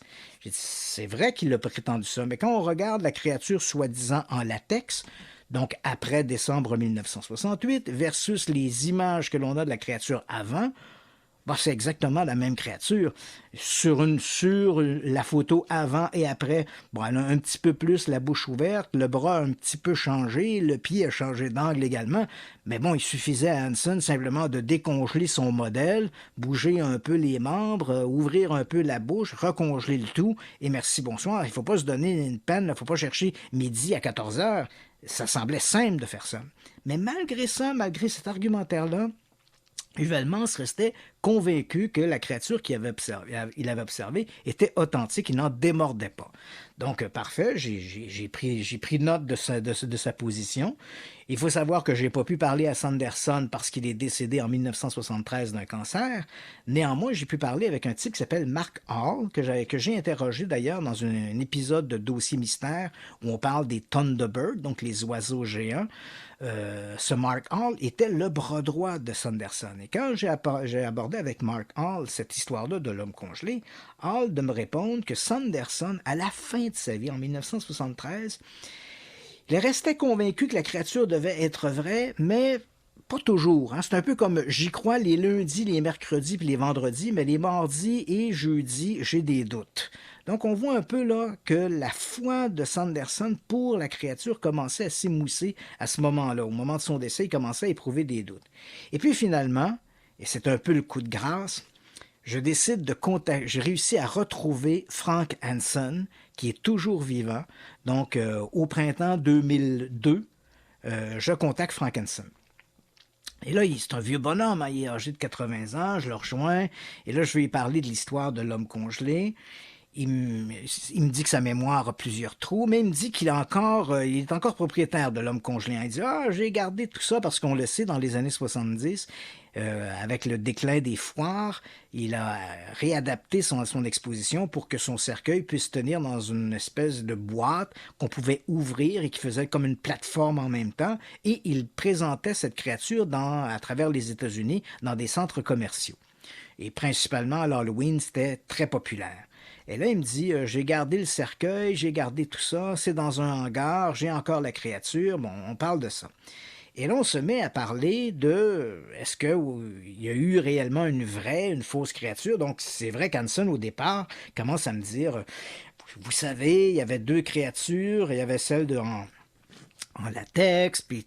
Et là, je lui dis, je la connais cette histoire-là, puis j'ai dit, bon, j'ai fait des recherches, et j'ai déterré un document de la Smithsonian Institute qui montre très clairement qu'en 1967, donc 1 an avant que Heuvelmans et Sanderson analysent la créature, en 1967, j'ai dit, on a une facture qui prouve que vous avez commandé la fabrication d'un homme des cavernes en latex à une compagnie de Californie. Et là, je sens que Hansen, à l'autre bout du fil, il est comme ébranlé que j'ai ce document-là en main. Et là, il commence à me dire, c'est vrai, mais il dit, il y avait un autre modèle. Je dis, non, ouais, mais s'il y avait un autre modèle, pourquoi, lorsque Heuvelmans et Sanderson sont allés voir l'homme congelé, pourquoi ne pas leur avoir dit que vous aviez dans votre garage, ailleurs, un modèle en caoutchouc? Hein? Pourquoi ne pas les avoir dit? Et pourquoi en avoir parlé du modèle en caoutchouc qu'après la supposée menace, pas une menace, mais la demande du Smithsonian d'enquêter sur le bonhomme? Là, vous nous sortez l'histoire du bonhomme de caoutchouc, mais dans les faits, ce bonhomme de caoutchouc, vous l'aviez commandé au moins 1 an avant.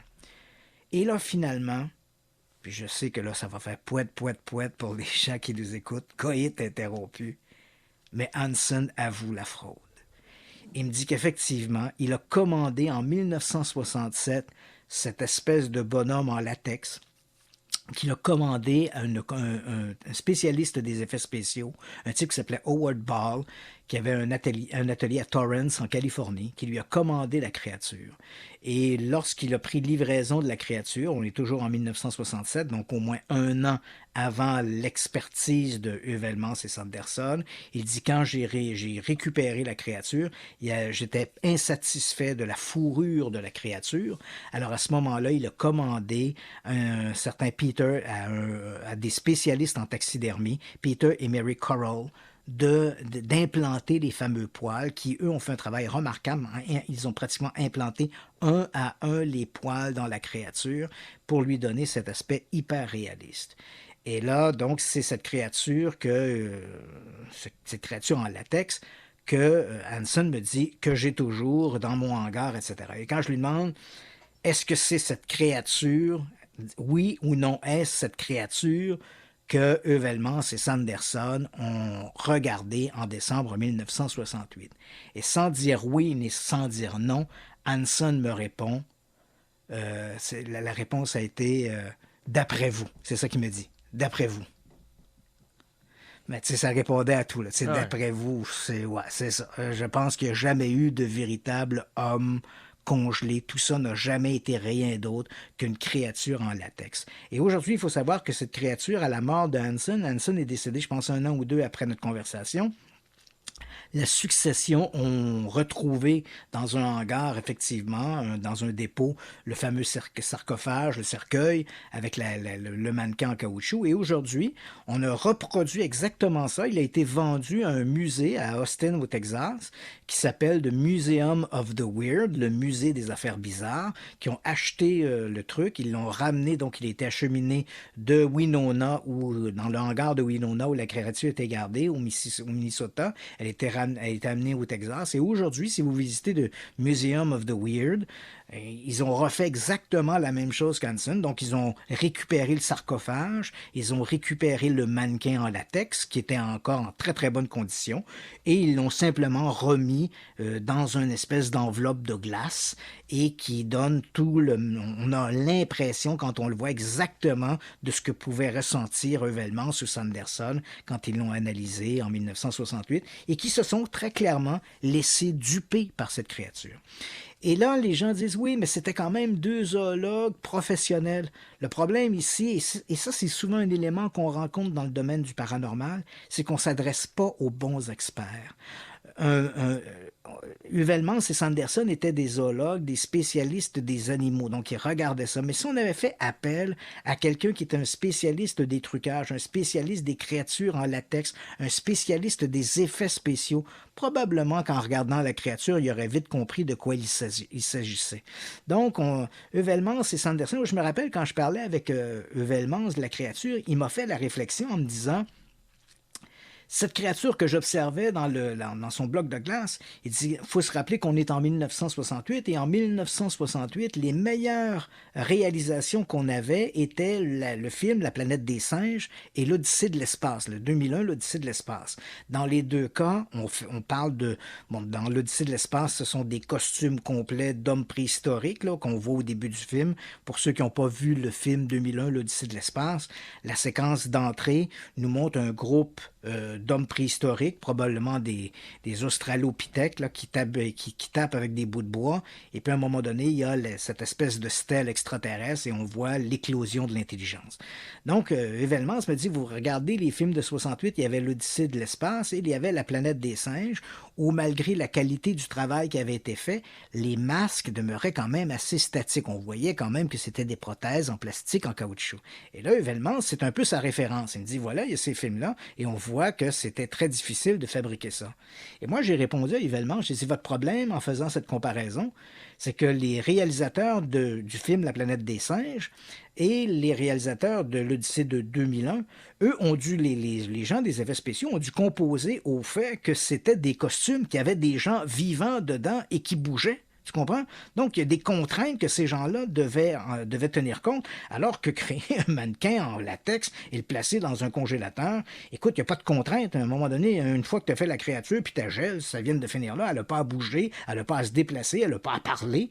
Donc, la comparaison était tout à fait boiteuse, mais je voyais que Heuvelmans, il tenait énormément cette comparaison-là pour essayer de justifier qu'il continuait de croire en l'authenticité de l'homme congelé.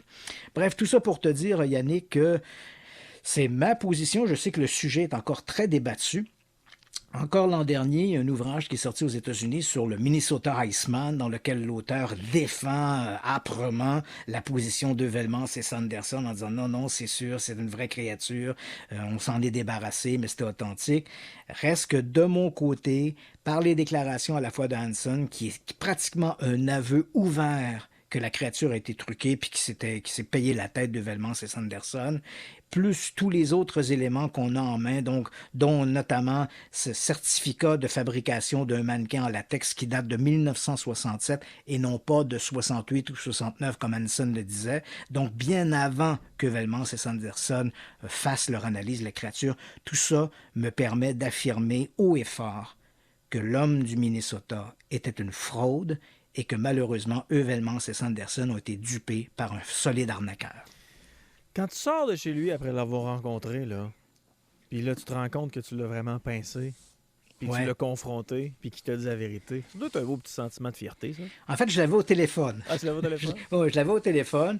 Puis écoute, le moment clé, là, il y a 2 moments clés dans cette conversation. Quand je lui ai dit, je sais qu'en 67, vous avez fait fabriquer un mannequin à latex, j'ai dit, on a le reçu, en fait, de ça, le contrat de fabrication qui date de 1967. Et là, je sens, là, il y a 2 éléments que j'ai sentis au téléphone. J'ai senti, d'une part, que Hanson semblait comme, bon, OK, il le sait, mais en même temps, j'avais l'impression qu'il était un peu comme soulagé. C'est un peu comme si, bon, OK, j'aurais pas besoin de le bourrer, il est au courant de l'affaire.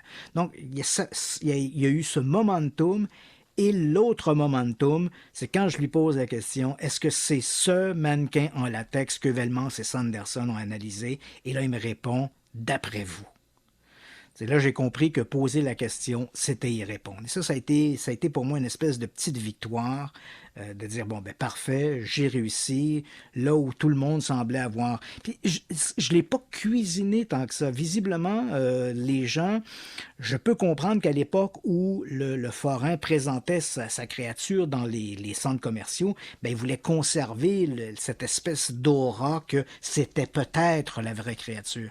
Mais j'ai l'impression qu'il y a eu un énorme laxisme de la part des amateurs de mystère qui, depuis que l'exhibition est terminée, donc depuis, disons, le début des années 80, peu de gens se sont visiblement inquiétés ou posé la question, et peu de gens ont visiblement posé les questions à Hanson, parce que tu sais, je ne lui ai pas tordu un bras. Là. La conversation était assez ouverte, assez amicale, même s'il me disait qu'il y avait des bouts où on voyait qu'il manquait un peu la mémoire. Là. Ouais. Il était quand même très âgé. Mais, tu sais, je veux dire, je ne l'ai pas menacé de rien. Là. C'est assez spontané quand il me fait les aveux que tout ça était visiblement une fraude. Puis il semblait un peu assez amusé de voir que cette histoire-là continuait de faire débat. Alors que, pour lui, l'affaire était réglée depuis très longtemps. T'as pas idée à quel point j'ai reçu des messages concernant l'individu qui se serait fait tuer puis qui était justement dans ce cercueil de glace. Parce que là, les gens disent, mais là, ils ont-tu retrouvé le gars? Il est-tu mort? Qu'est-ce qui est arrivé? Il y a un homicide qui n'a pas été résolu. C'est ça. Donc, c'est un mannequin à latex, puis le mannequin à latex, aujourd'hui, ben, la raison, puis c'est amusant parce que Heuvelmans, même quand on lui posait la question pourquoi Hanson aurait-il raconté une histoire un peu fantaisiste du cadavre sur la créature préhistorique qui flotte d'un bloc de glace récupéré soit par un bateau russe, soit par un baleinier japonais. Et là, Heuvelmans invente, il invente, mais il imagine un scénario qui est tout à fait rocambolesque, hein, pour essayer de justifier encore une fois son adhésion. Il dit, à mon avis, il devait s'agir d'une créature humanoïde qui aurait été tuée durant la guerre du Vietnam. Et là, c'est purement spéculatif. Là. Il n'y a absolument rien pour appuyer ça. Il dit, à mon avis, créature qui aurait vécu en Indonésie, quelque part, et aurait été abattue durant la guerre du Vietnam, d'où la marque de la balle. Et ensuite, la créature aurait été ramenée aux États-Unis dans un body bag, un sac de cadavres, parmi d'autres victimes de la guerre, là, d'autres soldats qui seraient tombés au combat. Et c'est comme ça que la créature aurait rentré aux États-Unis. Et là, il me dit, Hanson, probablement qui est au courant de cette histoire-là, et il invente la fable du baleinier russe ou du baleinier japonais pour essayer d'expliquer comment la créature est rentrée. Mais dans le fond, l'histoire que lui proposait était tout à fait fantaisiste. La solution la plus simple, c'était que c'est un mannequin en latex. Ça veut dire, dès le départ, d'ailleurs, quand on commence à cuisiner un peu en 1968, quand on commence à cuisiner Hanson, quelle est sa première tentative d'échappatoire? C'est de dire, je n'ai plus la créature, je l'ai retournée à son propriétaire, c'est un mannequin en latex. Il le dit ouvertement, là, c'est un mannequin en latex, puis c'est celui-là que je vais exhiber. Donc, la question la plus simple, c'est de se dire, si c'est un mannequin en latex maintenant, pourquoi 6 mois plus tôt, ça aurait été autre chose qu'un simple mannequin en latex? Ça devenait en soi assez évident, et pourtant, les gens y ont cru, puis certains continuent d'y croire encore aujourd'hui. Alors, voilà pour l'homme congelé du Minnesota. D'ailleurs, je dois te dire, Yannick, que je suis en train d'écrire un prochain livre. Oui. Et ce prochain livre sera les grandes fraudes du paranormal. Ah, j'aime ça. Donc, l'histoire de l'homme congelé va s'y retrouver en bonne liste avec tous les détails, le transcript complet de la conversation que j'avais eue avec Hanson et la conversation que j'avais eue avec Heuvelmans. Et bon, etc., et tous les détails, les facsimilés pour l'achat de la créature ou de la fabrication que j'ai en archive. Donc, les gens pourront voir toute cette documentation-là. Tu devrais te faire encore des amis avec ce livre-là. Mais en fait, toujours. On revient. Oui, absolument. Radio X Files avec Christian Page et Marceau, Radio X.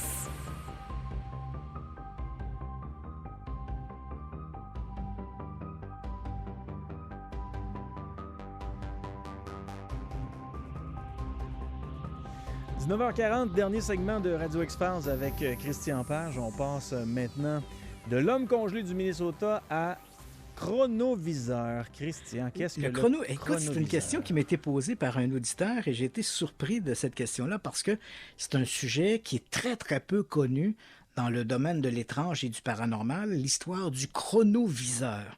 Donc, qu'est-ce que c'est le chronoviseur? Hein? Viseur et chrono, donc l'appareil qui permet de voir à travers le temps.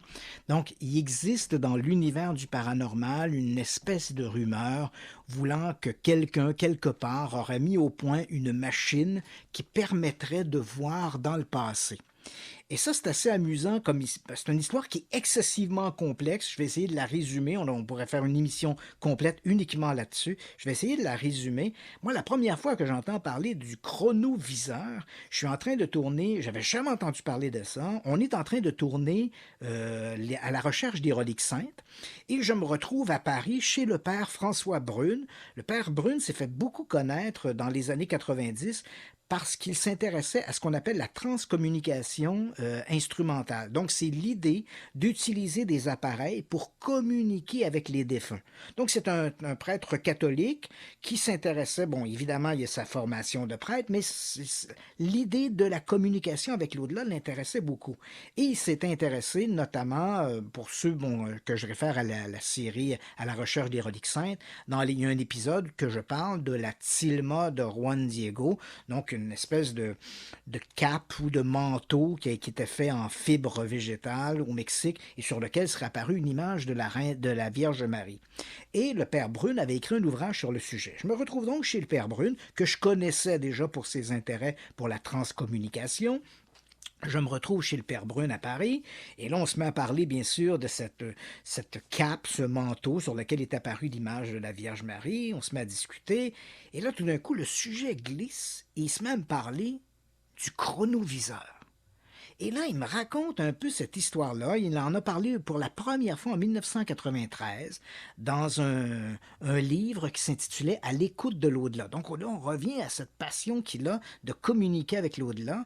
Et là, la façon dont il raconte l'histoire, il parle de deux individus, un type qui s'appelait Agostino Gemelli et Pellegrino Ernetti, donc deux Italiens qui, en 1952, auraient capté des sons, alors qu'ils étaient à l'extérieur, ils auraient capté des sons d'une voix que Gaminelli, en réécoutant la bande audio, a reconnu comme étant la voix de son père qui était mort quelques mois plus tôt. Et donc, on reste dans ce cadre-là de communication avec l'au-delà par des instruments électroniques. Et là, il me dit, bon, ben voilà, Gamelli enregistre ce son-là, il est avec Ernetti, ils écoutent la bande audio, et voilà, ils entendent cette voix qui semble être celle du père de Gamelli, mort quelques années plus tôt. C'est assez curieux parce que dans l'histoire de la transcommunication instrumentale, généralement, il y a un incident qui est assez semblable à celui-là, qui est connu, mais qui date de 1959. Et là, c'est un certain Jorgensen qui aurait capté la voix de sa mère dans un parc. Bon. Mais bref, on reste dans cet univers-là. Et les deux bonhommes dont me parle Brune, ben, l'un d'entre eux, Gemelli, c'est un médecin, neurologue, qui est un pionnier de la psychologie expérimentale. Il est le fondateur et directeur de l'Université catholique de Rome, président de l'Académie pontificale des sciences. Donc, c'est un bonhomme qui a une solide formation scientifique. Quant à l'autre, Ernetti, ben, c'est un amateur de musique qui a écrit un ouvrage d'ailleurs sur la musique et il s'intéresse beaucoup à l'acoustique. Donc, on a deux bonhommes, deux formations scientifiques, et bon, il me raconte cette histoire-là. Là, on est loin de la machine qui voit dans le passé, là. On a deux scientifiques qui ont enregistré un son dans un parc qui semble être la voix du père de l'un des deux. Et là, donc, cette histoire-là, il me raconte ça, parfait, et on va un peu plus loin dans l'histoire, il me raconte qu'avec le temps, on a appris que l'un des deux bonhommes, le dénommé Ernetti, aurait commencé à raconter autour de lui, et là ça devient presque une rumeur, aurait raconté autour de lui qu'à partir de là, il aurait développé une espèce de machine qui lui aurait permis de voir dans le passé. En fait, il aurait assisté à deux événements du passé à travers cette machine-là. Dans un premier temps, il aurait vu la crucifixion du Christ, et à un autre moment donné, il aurait assisté à une pièce de théâtre qui avait été jouée dans la Rome antique, quelque part comme aux alentours de l'an -69 avant Jésus-Christ. Et cet appareil, c'était justement le chronoviseur, lequel aurait été mis au point grâce notamment à Wernher von Braun, celui qui a créé la fusée qui a permis d'envoyer des hommes sur la Lune, qui avait travaillé sous le régime nazi à la création des V2, et ensuite qui a travaillé avec les Américains pour la création des fusées lunaires, et également d'autres scientifiques, en fait une douzaine de scientifiques auraient travaillé au développement de ce truc-là. Quand on regarde l'histoire, comment se développe ce chronoviseur, on voit qu'il s'inspire de toute une série de romans de science-fiction ou d'œuvres de fiction qui se sont développés dans les années 40-50 et même plus près de nous, les gens qui se rappellent peut-être la série Au cœur du temps de Time Tunnel, donc une série des années 60, lorsque on essayait de suivre, parce qu'on avait deux scientifiques qui étaient perdus à travers le temps, l'appareil en question, le chronogire, permettait de créer une espèce d'image où les gens dans le laboratoire pouvaient voir et suivre les actions de leurs deux voyageurs du temps à travers le passé, et ça sur un écran, là. Donc, c'est exactement ce genre d'appareil-là que le père Brune me raconte. Et là, écoute, l'histoire, c'est qu'après un moment donné, le Vatican a eu vent de la création du chronoviseur. Il a été confisqué et depuis, l'appareil dormirait dans les caves du Vatican, loin et à l'abri de tout regard indiscret. L'histoire, elle est tout à fait incroyable.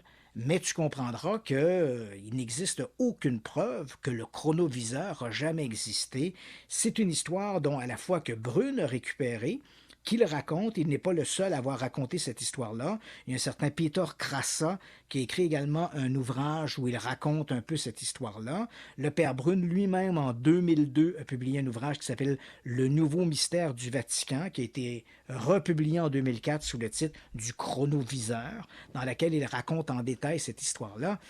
Mais encore une fois, c'est une bien belle histoire, assez fantastique, mais comme il en existe des milliers dans l'histoire du paranormal et du surnaturel, des histoires de technologie extraordinaire capables de prouesses extravagantes, mais qui ne reposent sur absolument rien. Et dans le cas du chronoviseur, tu comprendras qu'en dehors du père Brune et en dehors du récit de Peter Krasa, qui se présentait comme un journaliste, mais qui en réalité s'intéressait à tout ce qui était un peu science marginale, les anciens astronautes, Eric von Däniken et compagnie, il n'existe aucune preuve, aucun élément qui permet de croire que jamais personne n'aurait inventé un appareil comme celui-là, le chronoviseur, qui aurait apparemment permis de voir dans le passé. Mais bon, le père Brune me raconte ça, je suis chez lui, je suis un peu estomaqué par l'idée qu'il raconte, puis là, au départ, il me dit bien que l'affaire commence par un enregistrement audio d'une voix dans un parc, et quand il arrive avec Krasa, il me dit « Oui, c'est vrai que j'aurais pu à ce moment-là en parler, mais il a fallu que j'avais promis, parce que le père Brune dit avoir côtoyé le type Ernetti qui aurait inventé la machine. Il dit, je l'ai côtoyé, il m'a raconté qu'il avait développé cette machine-là, mais j'avais juré de ne jamais en parler publiquement tant et aussi longtemps qu'il serait vivant. Or, Ernetti décède en 1994, et c'est là, quelques années après, que le père Brune va faire cette révélation qu'au-delà de cet enregistrement audio dans un parc qui semblait indiquer une communication avec l'au-delà, Ernetti aurait développé une machine capable de voir dans le passé. Mais tout ça semble tout à fait fantastique. Il n'y a qu'une seule façon de voir dans le passé, Christian. Est-ce que tu sais c'est laquelle? Regardons les étoiles le soir. Ouais, plus on regarde loin, plus on regarde tôt. Mais quand on regarde les étoiles, il y a de fortes possibilités que l'étoile qu'on voit n'existe plus depuis des millions d'années. Oui, absolument. Moi, ce que je dois dire du père Brune, écoute, on peut toujours en discuter. Comme il s'est beaucoup intéressé à la transcommunication instrumentale, puis à un moment donné, on va se faire une émission sur ce sujet-là parce que c'est un sujet que je trouve passionnant. Mais c'est vrai que le père Brune, c'est un bonhomme qui était très agréable, très gentil, mais en même temps, c'est un bonhomme qui était très naïf. Moi, quand j'ai les conversations que j'ai eues avec lui, je l'ai rencontré à plusieurs reprises. Il est même déjà venu au Québec faire une série de conférences pour parler de transcommunication. Okay. C'était d'ailleurs la première fois où je l'avais rencontré, c'était durant ses activités. Et ensuite, je l'ai retrouvé en France là, pour le tournage de la série À la recherche des reliques saintes. Et c'est un bonhomme qui est très gentil, très accueillant, mais en même temps d'une naïveté déconcertante. D'ailleurs, il s'est fait frauder lorsqu'il faisait la transcommunication. À partir du moment où il a commencé à écrire des ouvrages, il écrit par exemple « Les morts nous parlent » en 1988. En 1993, il écrit « À l'écoute de l'au-delà ». En 1997, « Dites-leur que la mort n'existe pas ». Donc, il reste un peu le grand porte-parole de la transcommunication instrumentale. Et à partir du moment où il est reconnu publiquement comme étant un type qui s'intéresse à ça, des gens vont le contacter à gauche et à droite, certains du Luxembourg, certains de la Suisse ou de la France, parce qu'il est originaire de la France. Et là, on lui écrit en lui disant « Oui, j'ai capté des sons, j'ai capté des voix. » Et le père Brune va accepter ces images-là ou accepter ces enregistrements-là sans jamais se poser de questions à savoir s'ils sont authentiques ou non. Et il va en faire la promotion dans ses conférences, dans ses livres. Et malheureusement, ça va se retourner contre lui. À un moment donné, il exploite une image où on voit Romy Schneider. Et là, dans cette image-là, il dit, voilà, c'est Romy Schneider qui parle de l'au-delà, qui communique avec nous. Puis on a une image un peu fantomatique je ne vais pas faire un mauvais jeu de mots, mais fantomatique d'une image de Romy Schneider captée sur un téléviseur. Parce que c'est ça la transcommunication, c'est de mettre des appareils audio, des appareils d'enregistrement et des téléviseurs, par exemple, en marche. On syntonise un téléviseur sur une chaîne qui ne reçoit rien. On place une caméra devant et les gens qui sont les défenseurs de la théorie, ceux qui croient à la transcommunication instrumentale, croient qu'à des moments donnés, des images ou des sons vont apparaître sur ces appareils-là et ces sons-là sont ceux de l'au-delà. Donc, le père Brune nous montre cette image de Romy Schneider en disant, voilà, c'est l'actrice française que l'on voit et qui tente de communiquer de l'au-delà. Mais très rapidement, des spécialistes de Romy Schneider, en voyant cette image-là, vont dire, mais non, cette image-là, c'est une image qu'on a volontairement déphasée, qu'on a embrouillée, mais c'est une image qui est tirée d'un film qu'elle a tourné en 1968. C'était La jeune femme et le gendarme ou quelque chose comme ça. Donc, le père Brune, on le voit, il manque de sens critique et se laisse embobiner aisément. Une anecdote assez étonnante. Lorsqu'il est au Québec, il présente une image où on voit une jeune femme avec un T-shirt qui est sur une plage et qui sort de l'eau. Et qui se dirige vers la caméra. Et le père Brune dit, voilà, ce sont des images de l'au-delà. Quelqu'un m'a appelé, m'a dit, voilà, j'ai capté ces images de l'au-delà. On l'appelle les images de la baigneuse. Là, voilà, elle sort de l'eau, etc. Mais dès que cette image-là a été diffusée au Québec, a été diffusée dans le cadre d'un reportage, c'était Caméra 87, Caméra 89, qui était présenté à TQS, une émission très populaire. Et en voyant ça, un postier de Pointe-au-Pic voit ces images-là, puis il fait savoir, il dit, ces images-là, je les ai déjà vues. Il contacte Louis Bélanger, notamment. Il dit, ces images-là, elles proviennent d'un film qui s'appelle The Bikini Story et qui a été diffusé à Super Écran. Et effectivement, c'était des images de Bikini Story. J'ai réussi à retrouver la bande originale avec Bélanger. On a regardé ça, puis oui, c'était des images d'un documentaire obscur, tourné par une petite compagnie de télévision suédoise, mais c'était néanmoins des images tirées d'un documentaire. Avez-vous regardé le documentaire au complet, Bikini Story? Non, que cette séquence-là. Mais bref, tu comprends? Donc, le père Brune se laissait avoir dans des trucs un peu faciles, avec une naïveté. Tout le monde, il est beau, tout le monde, il est gentil, sans jamais s'imaginer que derrière lui, il y avait des gens qui pouvaient profiter de sa naïveté en lui refilant. Oui. Peut-être parce que ça servait bien sa cause, Christian? Oui, peut-être. Mais tu sais, c'est toujours un peu cette volonté de croire. Et le père Brune voulait tellement croire à cette idée qu'on pouvait communiquer avec l'au-delà par des moyens électroniques que pour lui, dès qu'il voyait une image, il avait une confiance tout à fait aveugle envers ses pourvoyeurs. Et il prenait ces images-là, il n'hésitait pas à en rendre compte. Même lorsqu'on l'a mis devant le fait accompli que l'image, notamment de Romy Schneider, était une image tirée d'un de ses films, tourné dans les années 60, il a essayé de se justifier en disant peut-être que Romy Schneider essaie de communiquer avec nous de l'au-delà en nous envoyant des images qui nous rappellent certains de ses films. Alors. Donc là, tu vois, on essaie d'étirer, de jongler pour essayer de faire coller la réalité à tout ça. Mais bon, reste que le dossier, il faut faire attention pour ne pas voir tout le dossier de la transcommunication instrumentale à travers les yeux ou la naïveté du père Brune. C'est un sujet intéressant et on en parlera dans une autre émission de manière plus soutenue et peut-être avec comme invité Yves Lignon ou un parapsychologue français. Il faut dire qu'en France, il y a énormément de recherches qui se fait autour de ça. Très controversé, mais quand même très intéressant. Voilà, je dois te laisser parce que j'ai un documentaire à aller écouter après l'émission là, pour vérifier si tu avais raison. Bikini Story. Voilà, je vais aller écouter ça. Je te souhaite de passer un beau week-end. Toi aussi. On se revoit vendredi prochain. Salut. Oui, ça marche. Salut. Radio X Files.